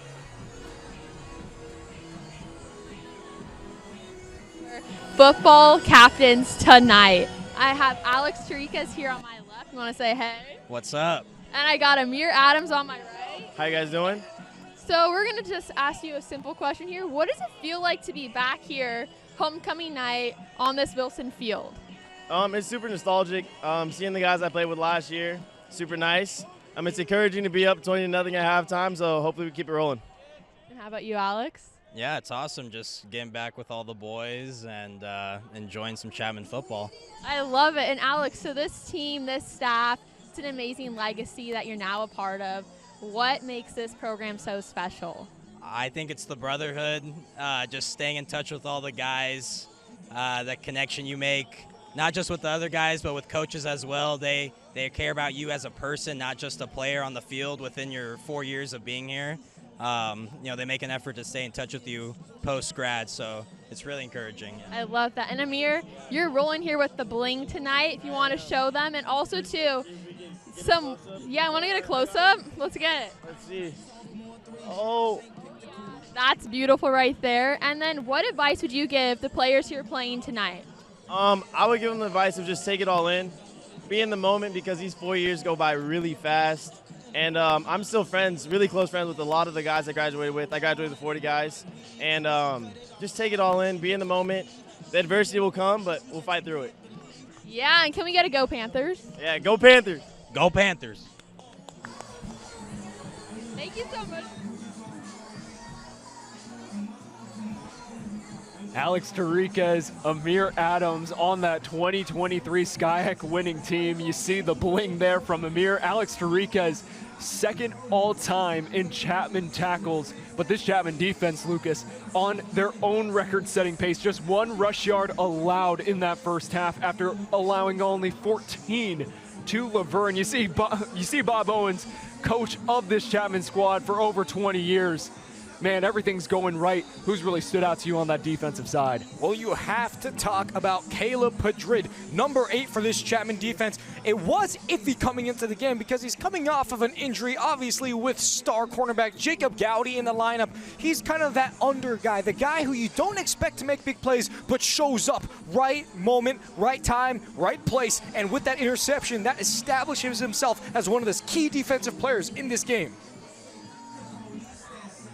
This defense has been on another level for the second straight game. A shutout at halftime. They only allowed 7 points to Linfield in that first half. Certainly have tightened things up on that side of the ball ever since that Hardin-Simmons game. Coach Bob Owens, for the past 20 years, pure excellence, and certainly that culture has trickled down, and now under head coach Casey Shine, these Panthers are flying. They are absolutely flying. Interestingly enough, Nico, an all-time record when the Chapman Panthers have scored first. They have gone 110-40. So when they score first, they typically win. And if it keeps up this way, Nico, we might have some fireworks here at homecoming. Carson Nichols back out to do the kickoff. You just saw on your screen number 9, Toby Schmidt, the backup quarterback, coming over from Fullerton College, a former Mater Dei product. Played his first game of his Redlands career last game against Cal Lutheran. Honestly, he was the better of the two quarterbacks in that game, throwing for 6 of 13, 53 yards, as well as a touchdown. Clearly some moves needing to be made by head coach Jim Good to try and spark this offense for the Bulldogs. And that's an understandable switch, Nico. Of course, Coach Good has been around long enough to know when your quarterback is not feeling it, not having a day, and now it'll be an opportunity for Toby Schmidt, the backup. It's a huge opportunity for him to be able to come in, show his worth, and maybe even take the starting spot. Another kick to Scarborough, and we're off in the second half. Flag comes in flying from the backside. Another big tackle by Carter Williams on the special teams effort. You mentioned that in the first half, and Chapman's lived up to the billing, at least in that facet. Yeah, in that facet, they've been absolutely excellent. They have allowed little to no movement on the special play, teams. No foul on the play after the flag was thrown. So for this Redlands offense, let's just confirm, it will be Luke Coleman actually. So we did see Toby Schmidt warming up to close out the final few minutes before the second interval. But Luke Coleman, who's been completely stumped in these first 30 minutes, a chance to redeem himself after a shutout in the first half. Hand off to Jakai Torres, and he gets swallowed up. What a play by Tate Zimmerman. The brother makes a name for his own on defense. We've seen Cade with fireworks in this game, as you see here on the replay. Flies in. Where did he come from, Nico? Nobody knows. Drags the man down. Excellent play from the outside linebacker. Kind of like Brendan Manzano on the offensive side, Tate Zimmerman, a guy we've been waiting to explode, led the SCIAC and TFLs last season. Dump off outside. And Redlands moves forward. Tackle made by Jacob Gowdy. Devin Cobb playing at safety, also in on the play. That was JT Solis, the backup tight end. Yeah, an excellent defensive read from the two safety players. And you have to give Devin Cobb a lot of praise. Wade Smith, another one of the safeties for Chapman, out in this game, and he stepped to the plate excellently so far. Cobb, the only safety back. Gowdy lined up on the line of scrimmage. Flags flying everywhere. Chapman pointing to the other side. It might be coming back after the catch and run from JT Solis for the Redlands Bulldogs. False start, offense number 13. 5-yard penalty, third down.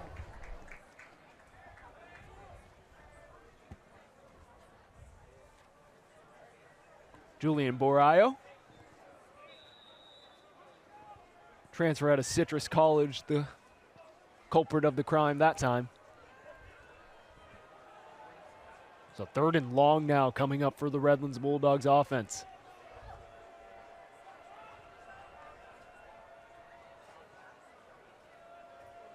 Four-man rush. Coleman flushed out. Sieben pursues. Dump off over the top. Almost picked off. Caleb Padrid almost got his hands on his second of the night. A flag comes in very late.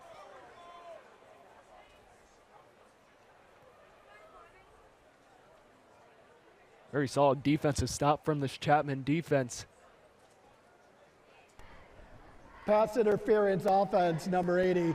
That penalty is declined, fourth down.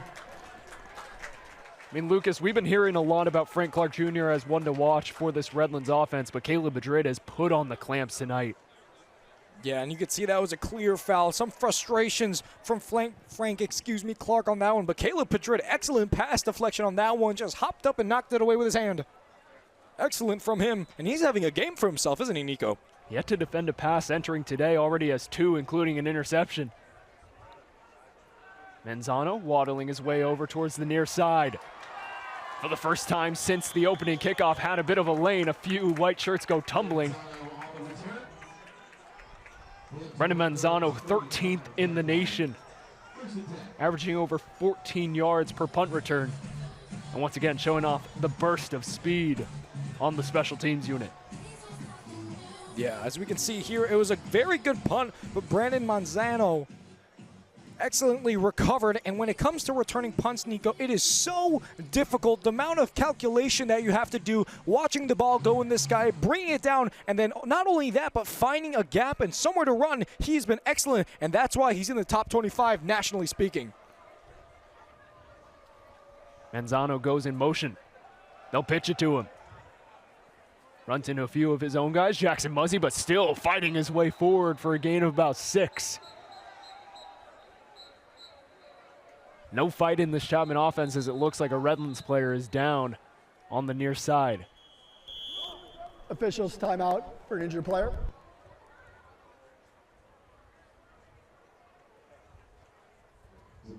Once again, can't quite get the angle. Now we're seeing that's Jalen Ephraim, one of the star corners for this team.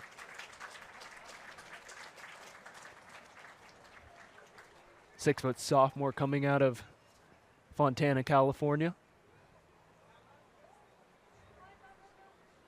Looks like he's able to walk off on his own accord good to see if you're a Bulldogs fan, but certainly not a player you want to see go down at this point in the game.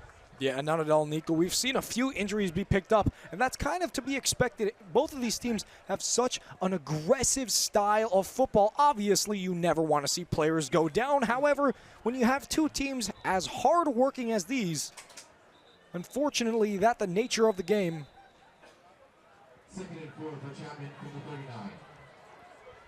When you take a look at this, a little bit of trickery. Tyler Pacheco lined up at the bottom of your screen. Fisher Huss under center with Emilio Pucci in the backfield. Hand off to Manzano. Pacheco looking deep. Cade Zimmerman all alone. He has his hat trick.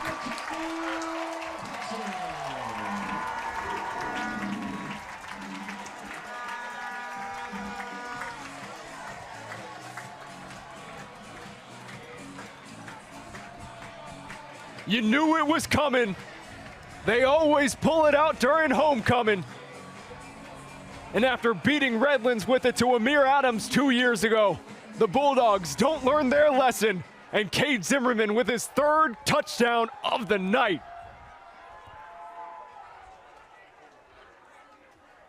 Speechless, Nico.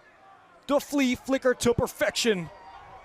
Kick is up and good by Carson Nichols, but the hat trick from Zimmerman. The trademark Chapman Panther staple of football, the flea flicker. Such a risky play, but these Panthers have absolutely mastered it. He's counting them up. Can't even believe it. Entered today with one touchdown. That might have been the grab of the year for him in the final few moments of that game against Hardin Simmons. He's had his best game of the year, over 100 yards now. 133 to be exact, 7 catches, and 3 of those going into the end zone. Last time homecoming was played with both of these teams, it was Pacheco who made a name for himself. And in this one, undoubtedly, it has been Zimmerman. Without any doubt, he has been absolutely astonishing. Almost saw a little bit of trickery. Casey Shine a little bit confident there, trying to go for a bit of an onside kick. Good awareness from the Redlands special teams unit. They'll get a short field now to try and put their first points up on the board, but all smiles from Casey Shine and this Chapman sideline. A few blank stares from Jim Good and this Redlands sideline as they look for anything. They need something, and it needs to happen now. A golden opportunity starting from the Chapman 44. Yeah, a bit of trickery from Casey Shine, and you can't blame him for being confident. You just scored the most surreal touchdown that one could possibly imagine. Tried to find an onside kick, maybe tried recovering. You can't blame him. But now the Bulldogs will have good position at the 50-yard line. Coleman over the top for Mark Mitchell, met in the backfield. Kyle Sieben. Haven't said his name much outside of the pre-show, but certainly he's not one to forget. Well, if there's one thing that Kyle Sieben loves, Nico, it's tackles for loss. They tried to do the halfback screen coming to the near side of the field, and Sieben comes in like a missile. Unblocked.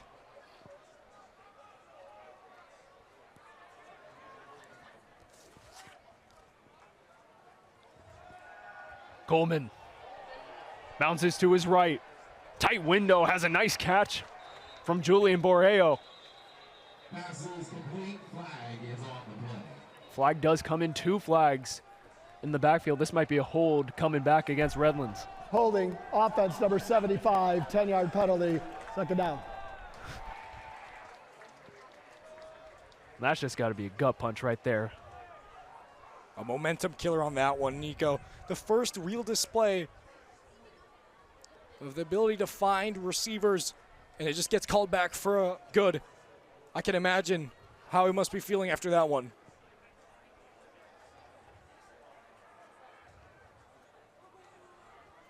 Second and 8. The handoff to Mitchell. Plowing his way forward, now being pulled back. This Chapman run defense has been unbelievable, Lucas, all night long. Yeah, they've been extremely good, knowing when to come up and when to stop it. And we haven't seen pretty much anything from Taylor Bowie on this one. He's been called out currently as it stands. Interestingly enough, the Bulldogs have 0 rushing yards in comparison to the Panthers' 129. Coleman, for the first time today, takes a run, gives a little shot. That was Kelton Jones. Took the brunt of the damage, a flag all the way in the backfield. As this one might also be coming back for the Bulldogs. Take another look at it, Lucas. Yeah, you can see him do an excellent job at just scrambling out of the pocket, dealing with pressure, and then the Bulldogs may be losing Nico, but that might be one of his personal highlights.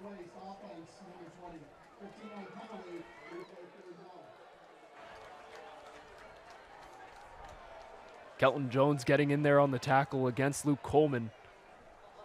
Penalty goes against Mark Mitchell, the running back. Kind of chopped at the knees on that chop block towards Tate Zimmerman, knowing the threat that he imposes on that Chapman D-line. Yeah, you can't blame him for trying to chop block, although it is such an aggressive style of blocking. Typically gets flagged nowadays. Maybe back in the 1970s when the Raiders would play the Rams, that wouldn't be a call, but in today's fashion of football, chop blocks just aren't acceptable, and now 3rd and extremely long for the Bulldogs. 3rd and 36 to be precise. Ja'Kai Torres spun down in the backfield, nowhere to go. They had 3 rush yards before that attempt. That might be coming back all the way back down to 0. 4th and extremely long now for the Bulldogs. And it's been defense, defense, defense for this Chapman side. Excellently picked up by the defensive line, and you have to take your hat off, excuse me, to this defensive line. They have absolutely stopped everything. Booming punt from Petruscu. Manzano takes it from the 25. Brendan Manzano anchors to run in front, gets a block. Brendan Manzano keeps the party going all the way into the night. That's to be expected of Brendan Manzano. He has been running so hard and has turned these special team opportunities into gold. Typically, you'll see players who don't start try to make a name for themselves on special teams, but Manzano has dominated the return game. That's why he's one of the best in the nation when it comes to special team returns. Been doing it since his freshman year, splitting time with Jason Bruce, Amir Adams, who you saw just moments ago down on the sideline with our very own Gracie Graham. Now, the bell cow of the special teams unit on the return. Pacheco still out there. Dump off to Pucci. A little butterfinger action that slips right through. 2nd and 10 coming up, and Emilio Pucci, another fantastic game for him, certainly trying to get a few more catches on the board and get that tally up. Yeah, fantastic game indeed, although it essentially has been the Cade Zimmerman show. Pucci's been good. He's been consistent, although he dropped that one, as you can see on the replay. The Chapman Panthers sure won't mind, who are averaging over 15 yards per reception. Latu in the backfield next to Pacheco. Handoff to Andrew Latu. He plows his way forward for a gain of 4. 3rd and medium coming up for the Panthers. Situation they haven't necessarily been in very much, because it feels like every time their running backs get the ball, it feels like it ends up as a first down. Yeah, their running backs have done absolutely excellent in this game in between Andrew Latu and Fisher Huss. You'll see it right there, just cuts inside. Lets his big guys on the line get some space open up for him. Zach Miller right there with the final block. Play action. Pacheco downfield. Manzano! Just beyond the grasp. He opened up Chapman scoring against Hardin Simmons. Almost had the big play breakthrough that he wanted on the receiving game there. Yeah, and if you take a look at the route, he comes, stops, and then takes off again with the streak, and just a little bit overthrown from Pacheco on that one, but still, both him and Manzano, have been having excellent games offensively. Pacheco opened up the game 11 for 11 on his passes, now 70% on the night in completion percentage. Back to drop once again, pressure comes. Manzano over the middle, hangs on 4th and 7.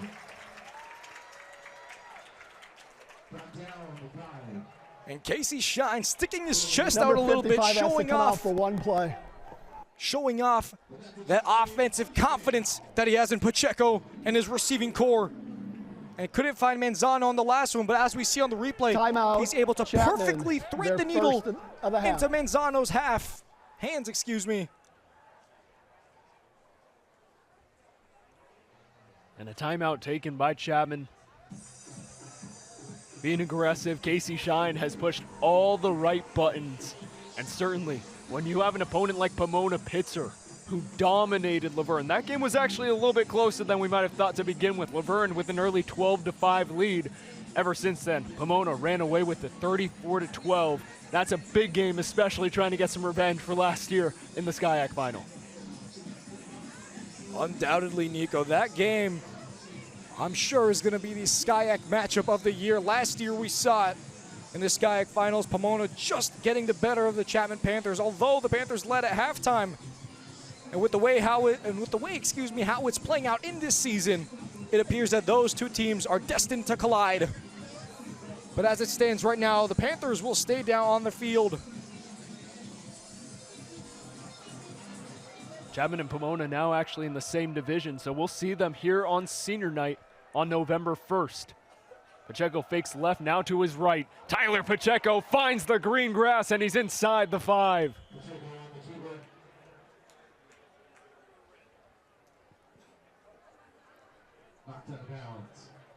Don't forget about him on the ground. He's still a threat with his legs. Yeah, Pacheco, he's been absolutely excellent. I know I've said that before in this game, but I'm going to keep repeating it. He has been flying 40 yards before that play on the ground. Running game has been excellent, and passing game, he has 234 yards. Latu. Stonewalled at the line of scrimmage. A bit of an extra push from Aaron Muniz as well as Jaden Thorne after the play. 141 yards on the ground for this Chapman offense. You compare that with what Redlands has put up, a meager 3. Yeah, Chapman's defense on rush has been absolutely excellent. We'll see on the replay the Redlands rush defense. Understandably so, some frustrations, just trying to squeeze the pocket. Stopped them on that one, and now it'll be 3rd and short.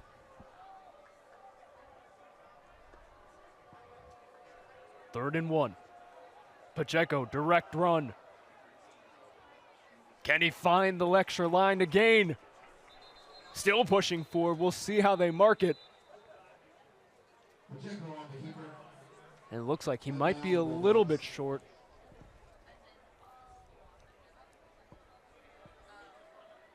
Tyler Pacheco obviously got the scoring open tonight on that opening drive. This is also a team that he really liked playing against last year. 50 yards on the ground, but 3 touchdowns to run it in when he was used as a gadget guy, listed as a wide receiver, basically played running back, but also can play quarterback, and he's taken over the quarterback starting position this year and kind of run away with it. Yeah, ran away with it indeed. He started off a bit slow on the passing during Hardin Simmons, but in this game, he's really picked up the slack. Another direct run. Pacheco spinning his way forward. Can he get it? Pacheco on the keeper. Redlands signaling the other way. Still waiting on the official call.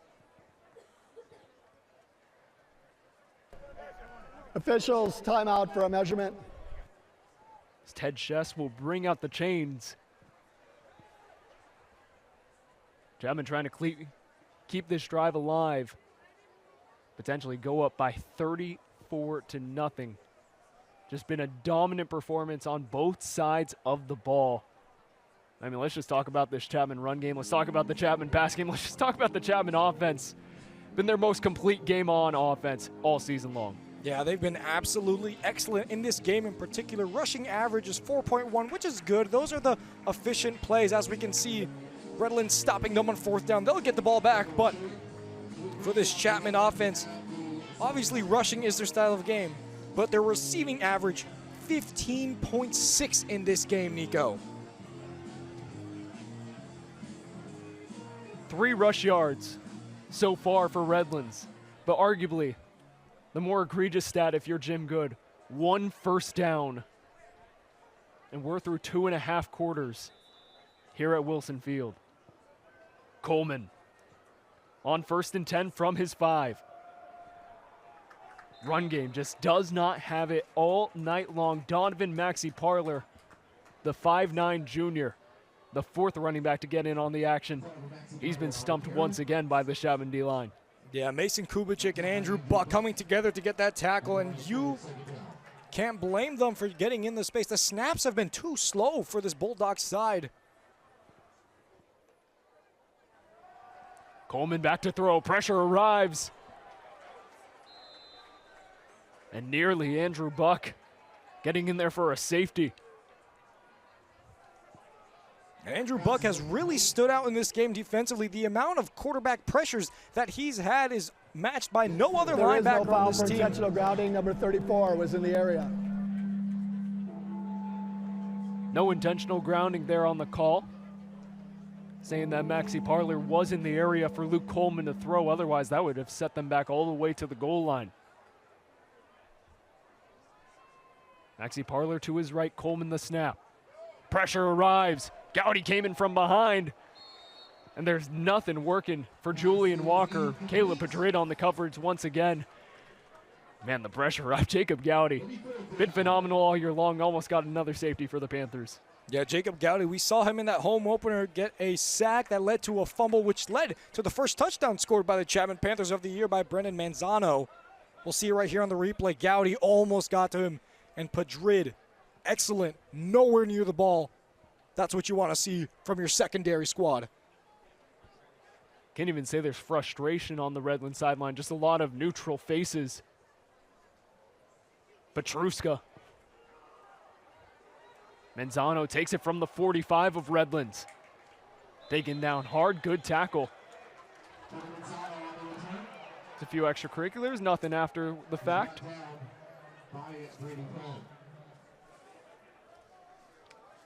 Good tackle made by Brady Clem.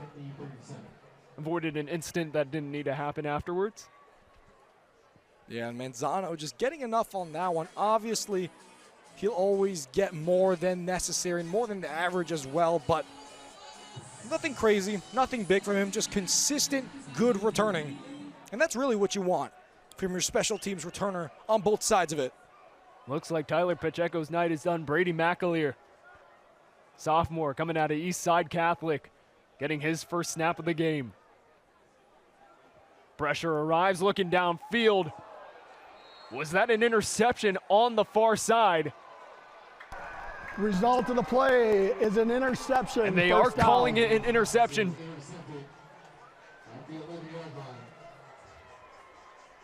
Enrique Ibanez came in flying, his 3rd interception in the last 2 games. And what is this Bulldogs side good at when it comes to defense, Nico? It's picking the pass off. That's their 7th team interception of the season, and you cannot afford to get lazy in this game, Nico. Although the Chapman Panthers are up by 27, you cannot take that risk because this Bulldog side, although down by a lot, still knows how to take advantage of those poorly placed passes, and they do it excellently on that one. Ibanez rocking the cowboy hat. He lassoed that one in. But the Panthers have been the one riding the horse here tonight. Another carry for Maxey Parler. Another stop for this Chapman D-line. That Redlands defense, they can celebrate all they want. If the offense gets off in the next 30 seconds, they'll be right back out there. Yeah, right back out there indeed, Nico. If your coach Casey Shine, obviously you have confidence. You can see him down there talking to Pacheco. You want to have confidence, but you cannot get lazy. That big factor in this game.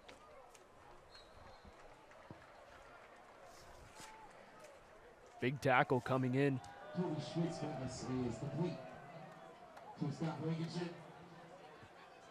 Bit surprising still or actually, excuse me, I was going to say a bit surprising to see Luke Coleman in the game, but now it is Toby Schmidt getting his first drive of the game. So both coaches recognizing the state that we are in this game, deciding to put in their backup QBs and give them a run at it. 3rd and 4. Pressure arrives. Schmidt taking a deep shot to Clark. Getting held onto. Flag comes in late. Zach Castillo, the freshman, in his first play time of the game, not the way that he wants to start it off. Pass interference, defense number 35, 15-yard penalty, automatic first down. I'll mention it time and time again. You cannot get lazy on defense. Obviously, you have the lead, and obviously you want to get rotation. But we'll see from this replay, this just too clear of a call. You cannot afford to crowd the man like that when the ball is in motion. A very clear foul on that one. This Chapman defense, although they have been excellent in this game, with some early mistakes. Schmidt, another deep shot. This time overthrowing Scott Blankenship, the big receiver. We thought Blankenship would be out of this game. That's what we were told earlier this week. Fortunate to see him in there for Redlands, the top returner on the wide receiver group for this Bulldog squad after losing their top 5 guys on the outside last season. Yeah, he's a real captain in this receiver group. He's one of the only, if not the only, returner for the wide receivers. And it's going to be important for him to really mentor these receivers up, especially because they trail. Maxi Parler battling his way forward. Will be about a 3rd and short. 3rd and 3, 3rd and 4 about. Coming up for Redlands, looking for their 3rd first down of the game. It's just been a dominant defensive display from David Bishop and his squad.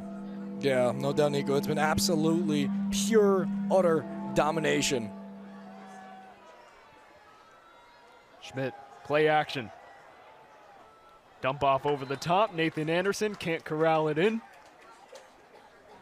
And another empty possession you have to imagine for the rest of this game. Unless it's 4th and a mile. Might just be 4-down territory going for Jim Good. Yeah, probably in this game, Nico. You'll see there on the replay, he was being corralled and just tried to find Anderson on the quick out route, but just a little bit too far over his head. And they'll bring out the punt unit. Manzano was awaiting at the very edge of the coach's box. Petruscu back out to punt for the 8th time tonight.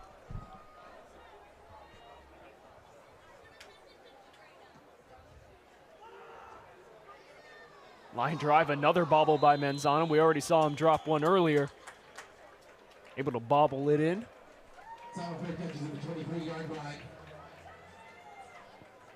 Yeah, and that is a smart play from Manzano to just put his arm up and just call it a safe catch. No need to take risk, especially with the ball bobbling backwards. You can see it there. Just almost comes out of his arms, but able to just hold on to it excellently. A bit of a dangerous show from him, but Chapman Panthers will return to offense with the ball. And now it'll be interesting to see if they keep McAleer in as quarterback or put back in Pacheco. Just answered your question as we see Tyler Pacheco, QB1, walking back out there. Although we will see a few new receivers. Eugene Miata, Cash Henjum alongside Gabe Mendez. A handoff to your bell cow. Fisher Huss once again in on the carry. Yeah, and you can understand that call from Coach Shine. Just run the ball, get the clock down, hopefully get into the 4th quarter as quickly as possible. Try to grind the clock out. We'll see it there on the replay. Huss just takes that one, gets a few yards, and those are the gains that you want when you're in the lead. It's not too much, it's not too little, it's just perfect in that sweet spot. Fisher Huss, well done. Huss coming off a career game with 113 yards, 2 touchdowns in the first half alone against Laverne. Give it back to him. He's wrapped up immediately. And it looks like we might have a few injuries. Another Chapman offensive lineman down there. Injured player. And that's definitely not a sight you want to see if you're Casey Shine. That looks like to be Lane Forte, the starting left tackle.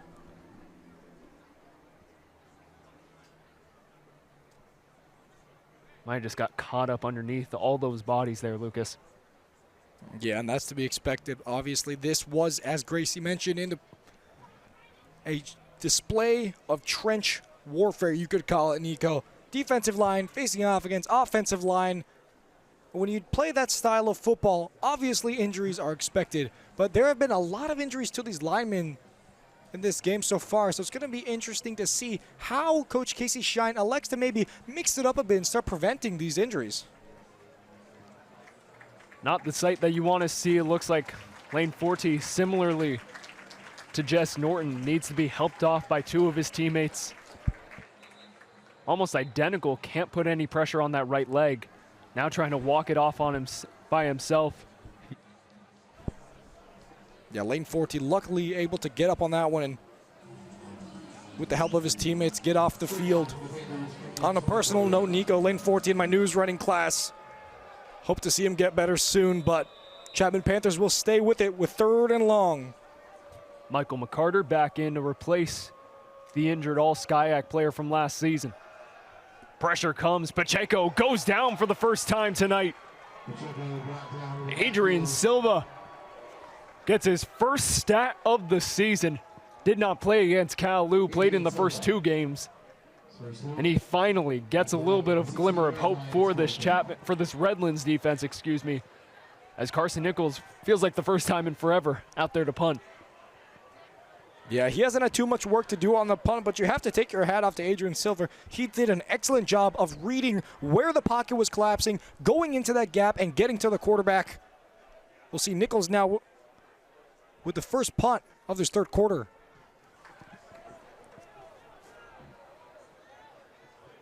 Mark Mitchell evaded 1 tackle, didn't get past 2 or 3. The Redlands will start from their own 48. Another great display of tackling from this Chapman special teams unit. Miles Grossman in there. Yeah, take your hat off, Miles Grossman. Tackle for loss on punt. Excellent special teams, and you have to say, Nico. Kick, holding, receiving team, number 31. 10-yard penalty added to the end of the kick, 1st down. Well, holding call played. That is not what you want, especially after a tackle for loss, Nico.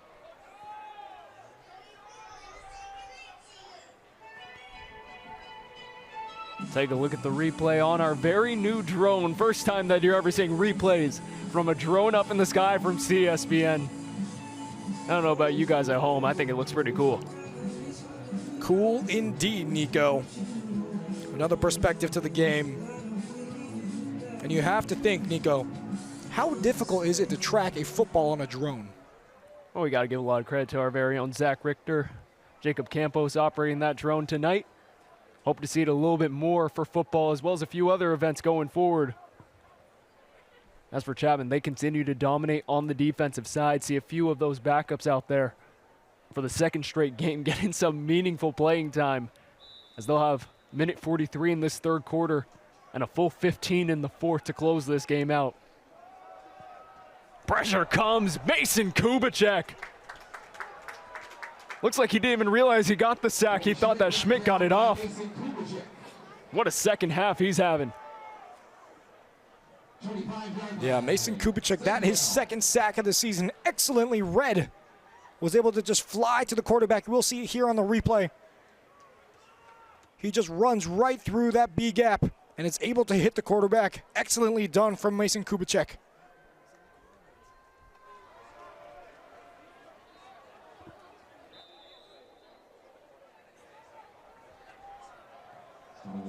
Another run for Redlands, another run that goes nowhere for Redlands. They continue to struggle on the ground, as they're actually now into negative rush yard territory. Just been abysmal in the trenches. We heard it all game long, all week long leading up to this game, This game was going to be won in the trenches, and now 3rd and 21 coming up for Redlands. Ja'Kai Torres, his longest run of the night, still going, as he'll plow his way forward for the 3rd first down of the game, just about to midfield. That certainly's got to feel good. He had been in negative rush yard territory all game long prior to that. Yeah, an excellent run, just waits for the gap in the middle of the line to open up, and then he sprints down, able to land at the 50-yard line.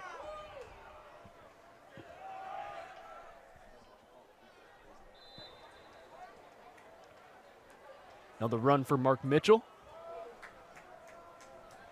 And that'll wrap us up here for the third quarter. That is the end of the third quarter. Chapman continues to dominate. They add another touchdown onto the board, courtesy of Cade Zimmerman. They lead 27-0. We'll be right back here on CSBN.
Good to be back with you from Wilson Field. Chapman leads 27-0 on homecoming.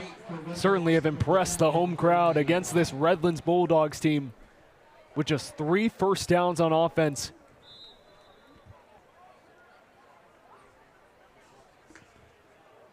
Toby Schmidt, pressure comes, pressure arrives, down he goes.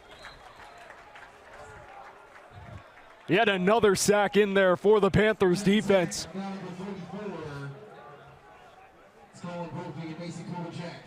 Mason Kubicek with his second sack of the night. Feels like there's no luck for any quarterback, any running back, any wide receiver for this Redlands squad. More pressure comes. Mark Mitchell runs into a wall of black shirts. As that will force 4th down, and for the 9th time tonight, we'll call Aiden Petrescu out. Excuse me, Aiden Petruscu.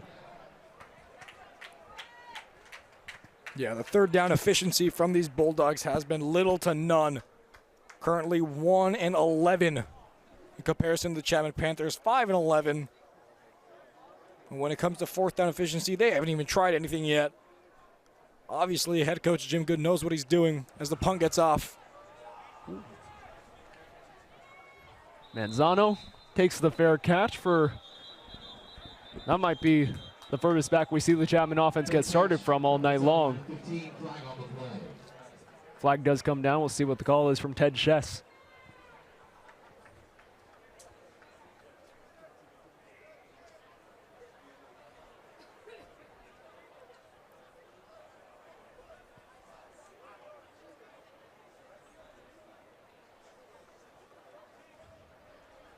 There's a few more things to be sorted out from this officiating crew.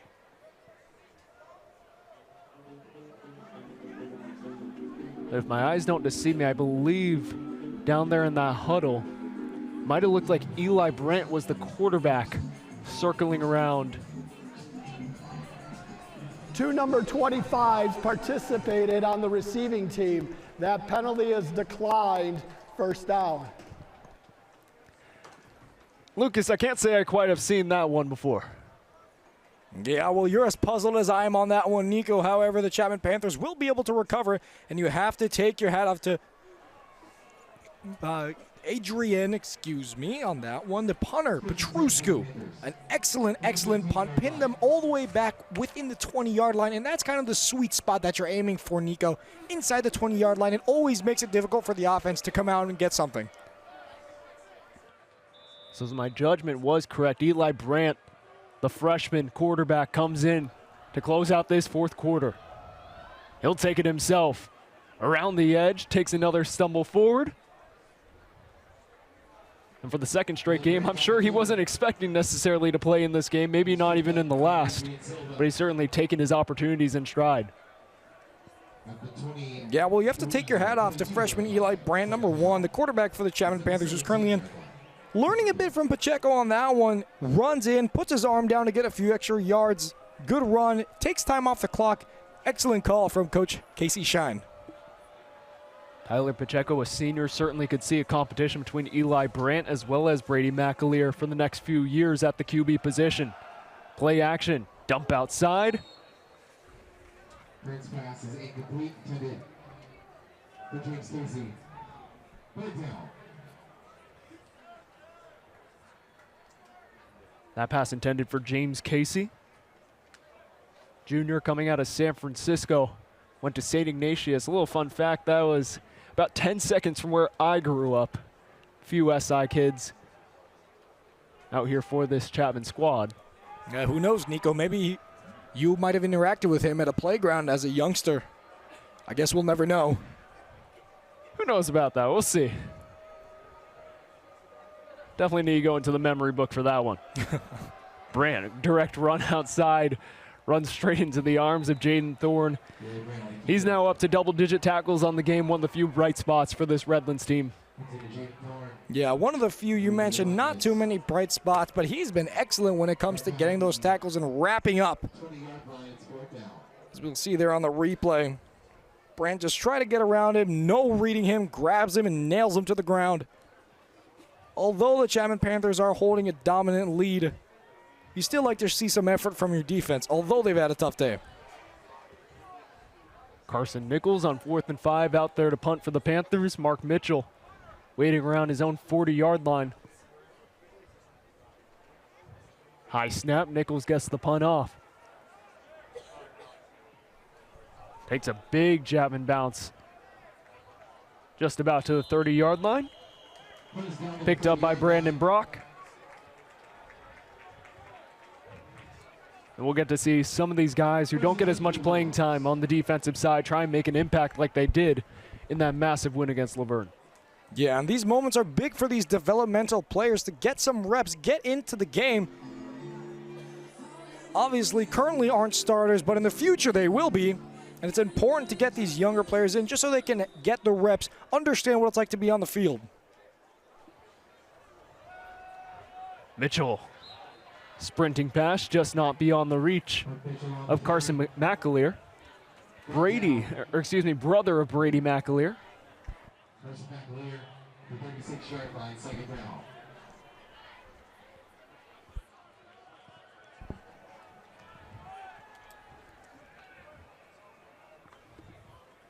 Schmidt, another handoff, another almost tackle. RJ Cannon, the freshman linebacker, came shooting into the backside. Mark Mitchell, a nice second effort to get it forward. That'll be 3rd and short coming up for the Redlands Bulldogs. This would be an opportunity for their 4th first down of the game, Lucas. Yeah, not too much from them in this game. 4th down wise, they've had a drought. Mark Mitchell does get the 4th in the 4th, as they will move the chains once again. Made me eat my words on that one, Nico. Maybe I need to give the guy more credit.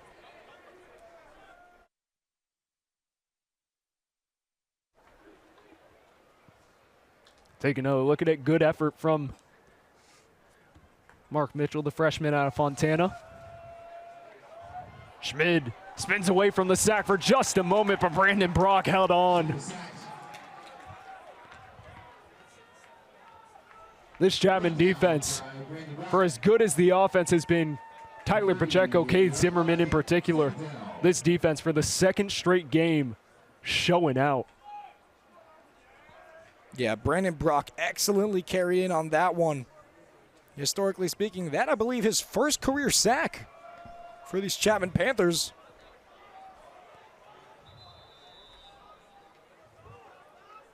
Powerful run there from Maxi Parler. Good news if you're a Redlands fan there. Above single-digit rushing yards for the first time this game. Still not great considering that's about a yard per carry, but finally starting to get a few more moves going forward. Yeah, starting to get something. Obviously, you never want to leave in the negative, so getting that above 1 is always important as the sack comes in. Stole your call on that one on Nico. I'm okay with that because Ryan Manning, the junior, came flying in. David Bishop taking no prisoners in the fourth quarter.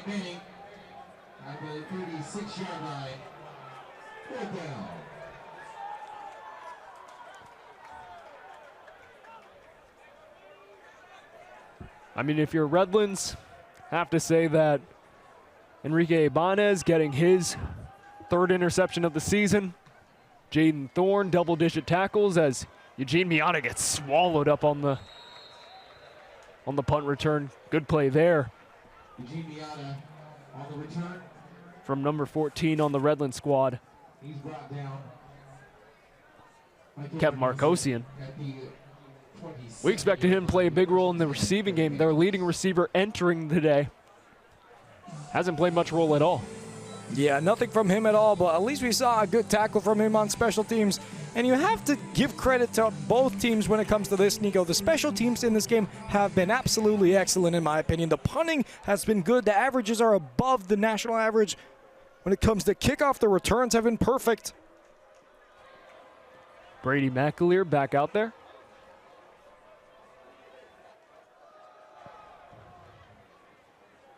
Jake Foy pushing his way forward as now the entire bench being emptied out for Casey Shine.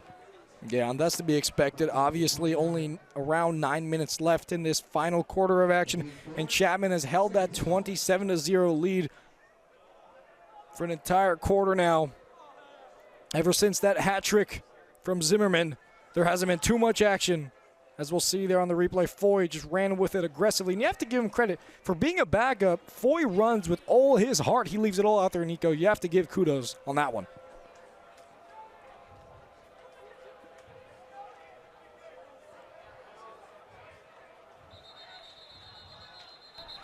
Flag False comes start, in. offense, number 71, 5-yard penalty, second down. False start goes against Zach Miller. Interesting to see that the starting offensive line minus Lane Forte. We'll see how he's doing. Definitely a big injury to that offensive line if he's out for a few games. But Zach Miller, the big 6'7", 295-pound transfer out of Wazoo. Yeah, him alongside Lane Forte and just Norton, unfortunately, won't be coming back in this game. They haven't been back on the O-line. Two absolute pivotal players for this offensive line, which Coach Casey Shine is so proud to tell how good they are. McAleer goes to his weak side, picked up by Mendez. And a swarm of Redlands Bulldogs come in after the play. Casey Shine asking for a flag. Forbidden excess tackling afterwards. The 32-yard line. Mendez making his 3rd career appearance tonight. Had his first catch of his career last week against Laverne. He's taking another look at it for his 2nd of his career. Yeah, good catch from Mendez on that one. Unfortunately, just isn't able to spin and get away from his defender, then gets corralled by 4 Bulldogs. Good reception nonetheless. However, not able to run away with it. It'll be 3rd and short.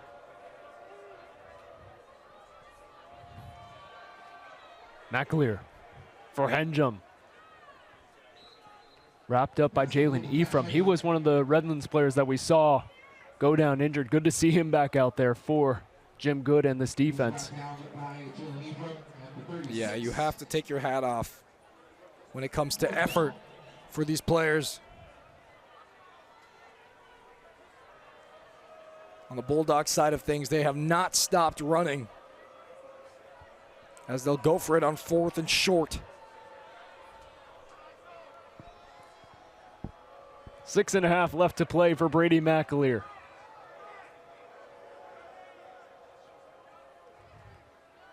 McAleer pulls it down himself. He'll get the first. 21st of the night for Chapman. This defense for the Panthers has held the Bulldogs offense to just 4 first downs. Panthers keep it moving on offense, trying to consume as much of this clock. Go home happy. It's a Panther party already on homecoming.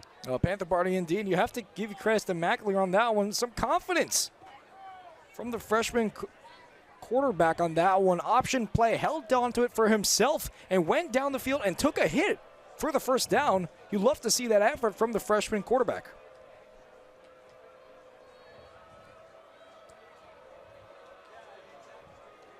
Two left to snap. McAleer goes quick.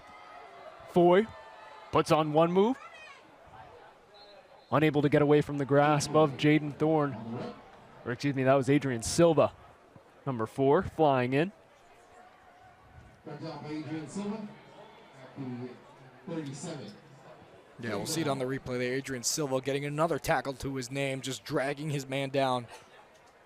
And like I mentioned beforehand, although this defense hasn't been as stellar as we might have imagined coming into the game, they've still been putting an effort out there and getting the tackles, making sure they don't leave anything left.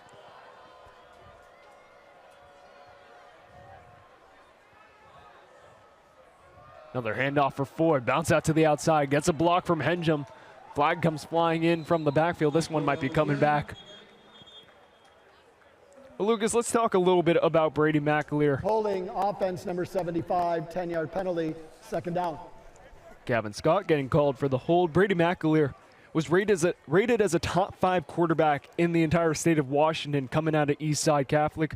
Redshirted 2023 at Washington State, same school as Zach Miller coming from. And certainly he has a point to prove now in his redshirt freshman season, trying to become the main backup to Tyler Pacheco and hopefully take over the starting job next year if you're in his shoes. Yeah, and obviously you mentioned coming out of high school, he was extremely highly ranked and went to Wazoo for the first 2 years of his career. And against Laverne, he had 2 passes, 11 yards, and 1 touchdown. So if he can keep it up in this game, he'll stay at that 2 and maybe bump up to 1. J.J. Casey plowing his way forward. We do see from our vantage point, Jess Norton, one of the first offensive linemen to go down for the Panthers on crutches. Not a sight that you want to see if you're Casey Shine, the offensive line coach Scott Wilford. Yeah, it'll be a 3rd and long now for the Panthers. And if you are this freshman quarterback McAleer, you always have something to prove.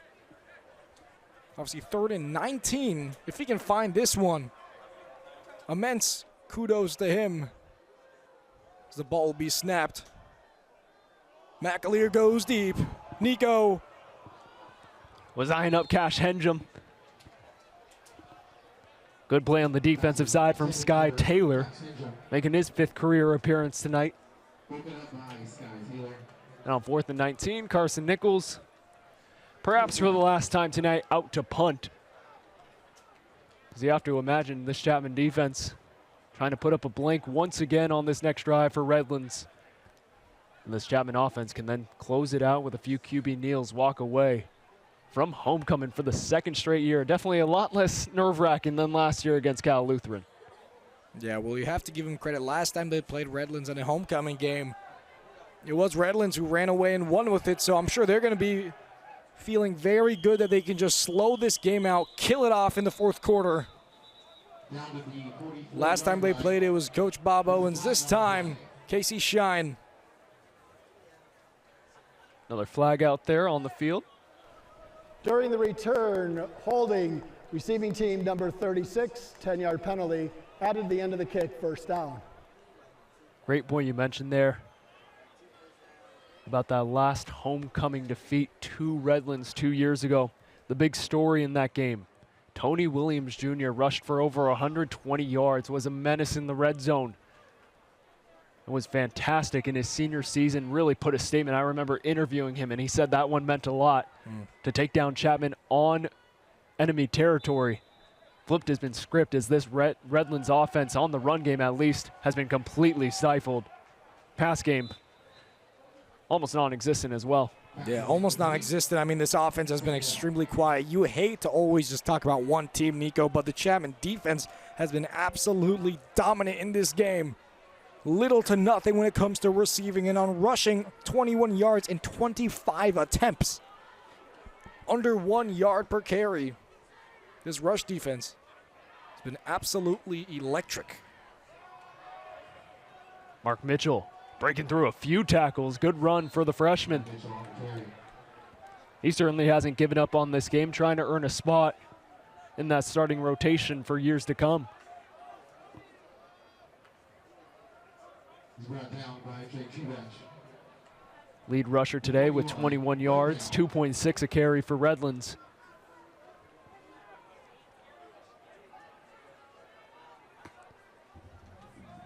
Give it off to him again. Runs into a wall of black. He'll be stopped just a few inches short of the line to gain, He's brought down. as 4th down and short will come up. It's 4th down. 4th and 1 to be precise. Mitchell's still in there. Have to imagine you're going back to him again. Yeah, you would think so. He's had a good few moments. Obviously, commentators cursed when I said their rushing wasn't there. Then Mitchell just started running away with it. The offense looking a bit scrambled. Redlands, their first of the half. Yeah, that one's understandable, Nico. Their offense looked absolutely scrambled out there. Yeah, couldn't quite tell. We saw Aiden Petruscu running onto the field. It looked like he was going to come on in one of those little switcheroos that we've seen a few times from Redlands, but nobody was moving, and he kept on going back and forth, a little salsa shuffle. Yeah, when you're down and out, Nico, I suppose there's nothing better to do than maybe do a little bit of a salsa dance to pick yourself up. Only to be expected from Petruscu. Well, 2:18 left in this game. Lucas, let's look ahead. Obviously, if you're Redlands, you get a big game coming up against CMS, who right now in a very tight game with Cal Lutheran. Minute 20 to go at Cal Lu in Thousand Oaks.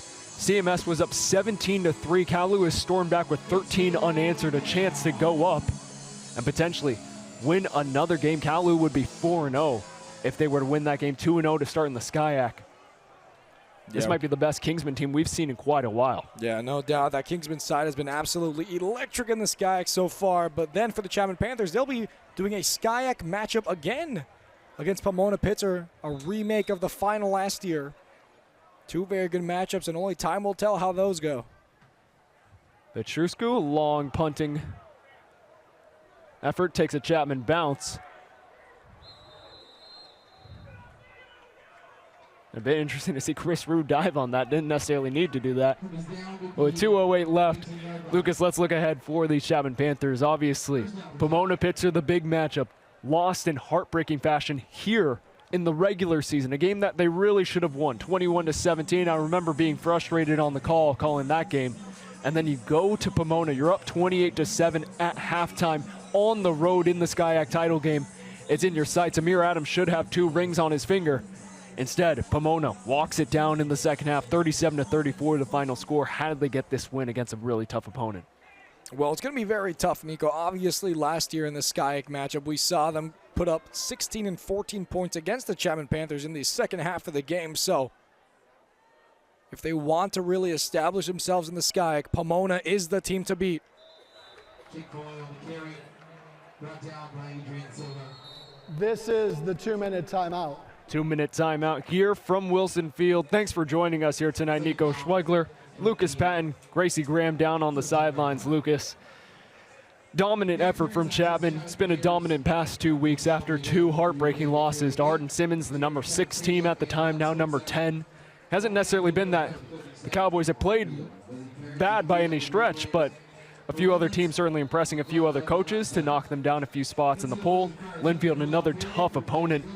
Unfortunate to come away with that one with a loss. I mean, you look ahead to Pomona Pitzer, all eyes on it. Grady Russo did not play tonight. He was the MVP of that SCIAC title game. But if this Chapman run defense can play the way they have in the past few games, I like their chances. Yeah, I like their chances indeed. The rush game has been absolutely phenomenal. The rush defense as well has been amazing. After starting with 2 losses, the Chapman Panthers for sure have been able to effectively bounce back into it. Eli Brandt gets another first down. He gets smacked. Big play from Sky Taylor. Casey Shine liking what he's seeing from his freshman quarterback. Want to give you a little bit of an update. Cal Lutheran did just score. It's 22-17 in Thousand Oaks. What a massive win that would be for the Kingsmen, moving to 4-0. They would also move to 2-0 in the Sun Division. Assuming Redlands cannot score 27 points in the final 90 seconds, CMS losing that game. It would be, the Kingsmen, would be 2-0. The other two teams, Redlands and CMS, both 0-2 to begin the year in the SCIAC. Foy wrapped up. Final minute 10.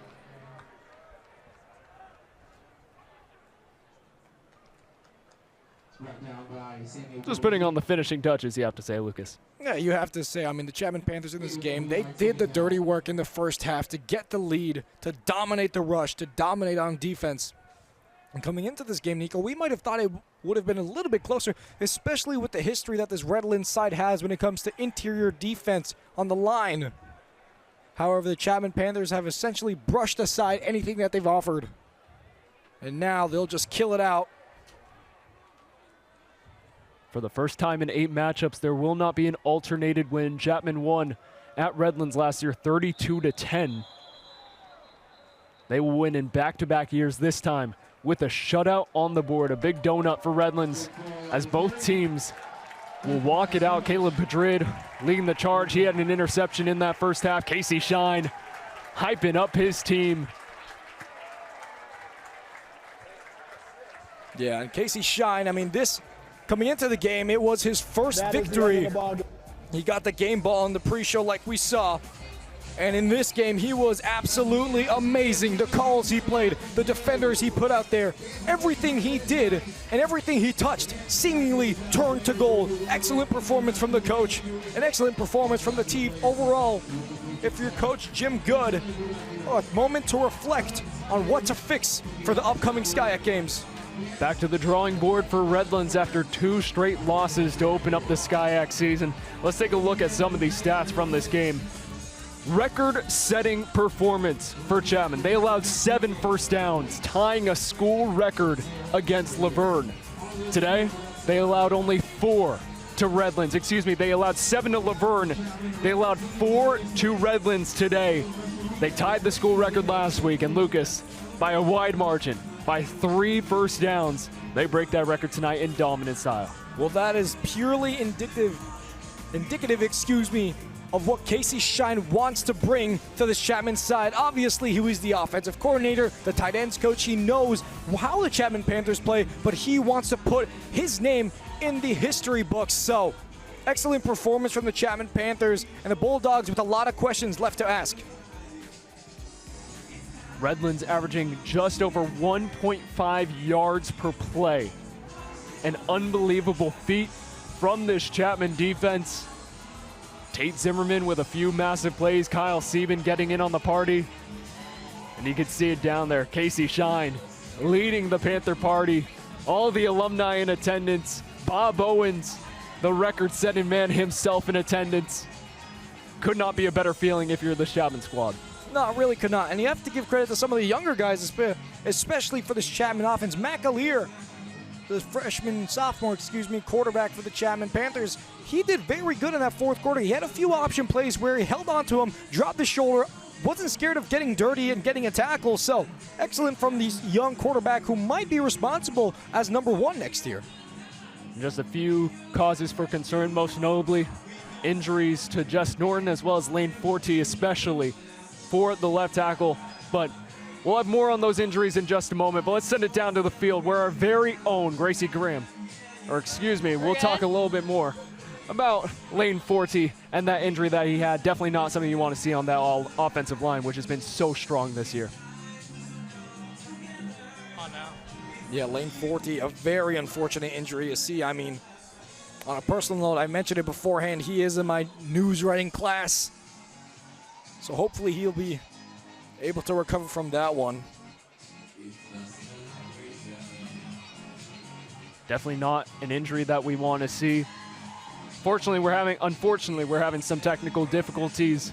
Cade Zimmerman, though, the MVP of this game. He had his best game arguably in a Chapman shirt, had a few multi-touchdown games last year, but today, 7 receptions, 133 yards, 3 touchdowns. I mean, just tell me about the former D1 product.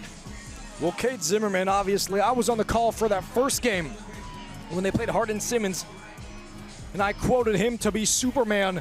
And in this game, he performed above what Superman could do in football, in my opinion, with 3 touchdowns, and every single one of those touchdowns was an absolute moment of magic, especially with that flea flicker to get the 3rd one. No doubt about that, Lucas. Well, that's going to do it for us here up in the booth on homecoming night. What a way to end it. 27-0. Chapman wins over Redlands in dominant fashion. They advance to 2-2 on the season, 2-0 in the SCIAC.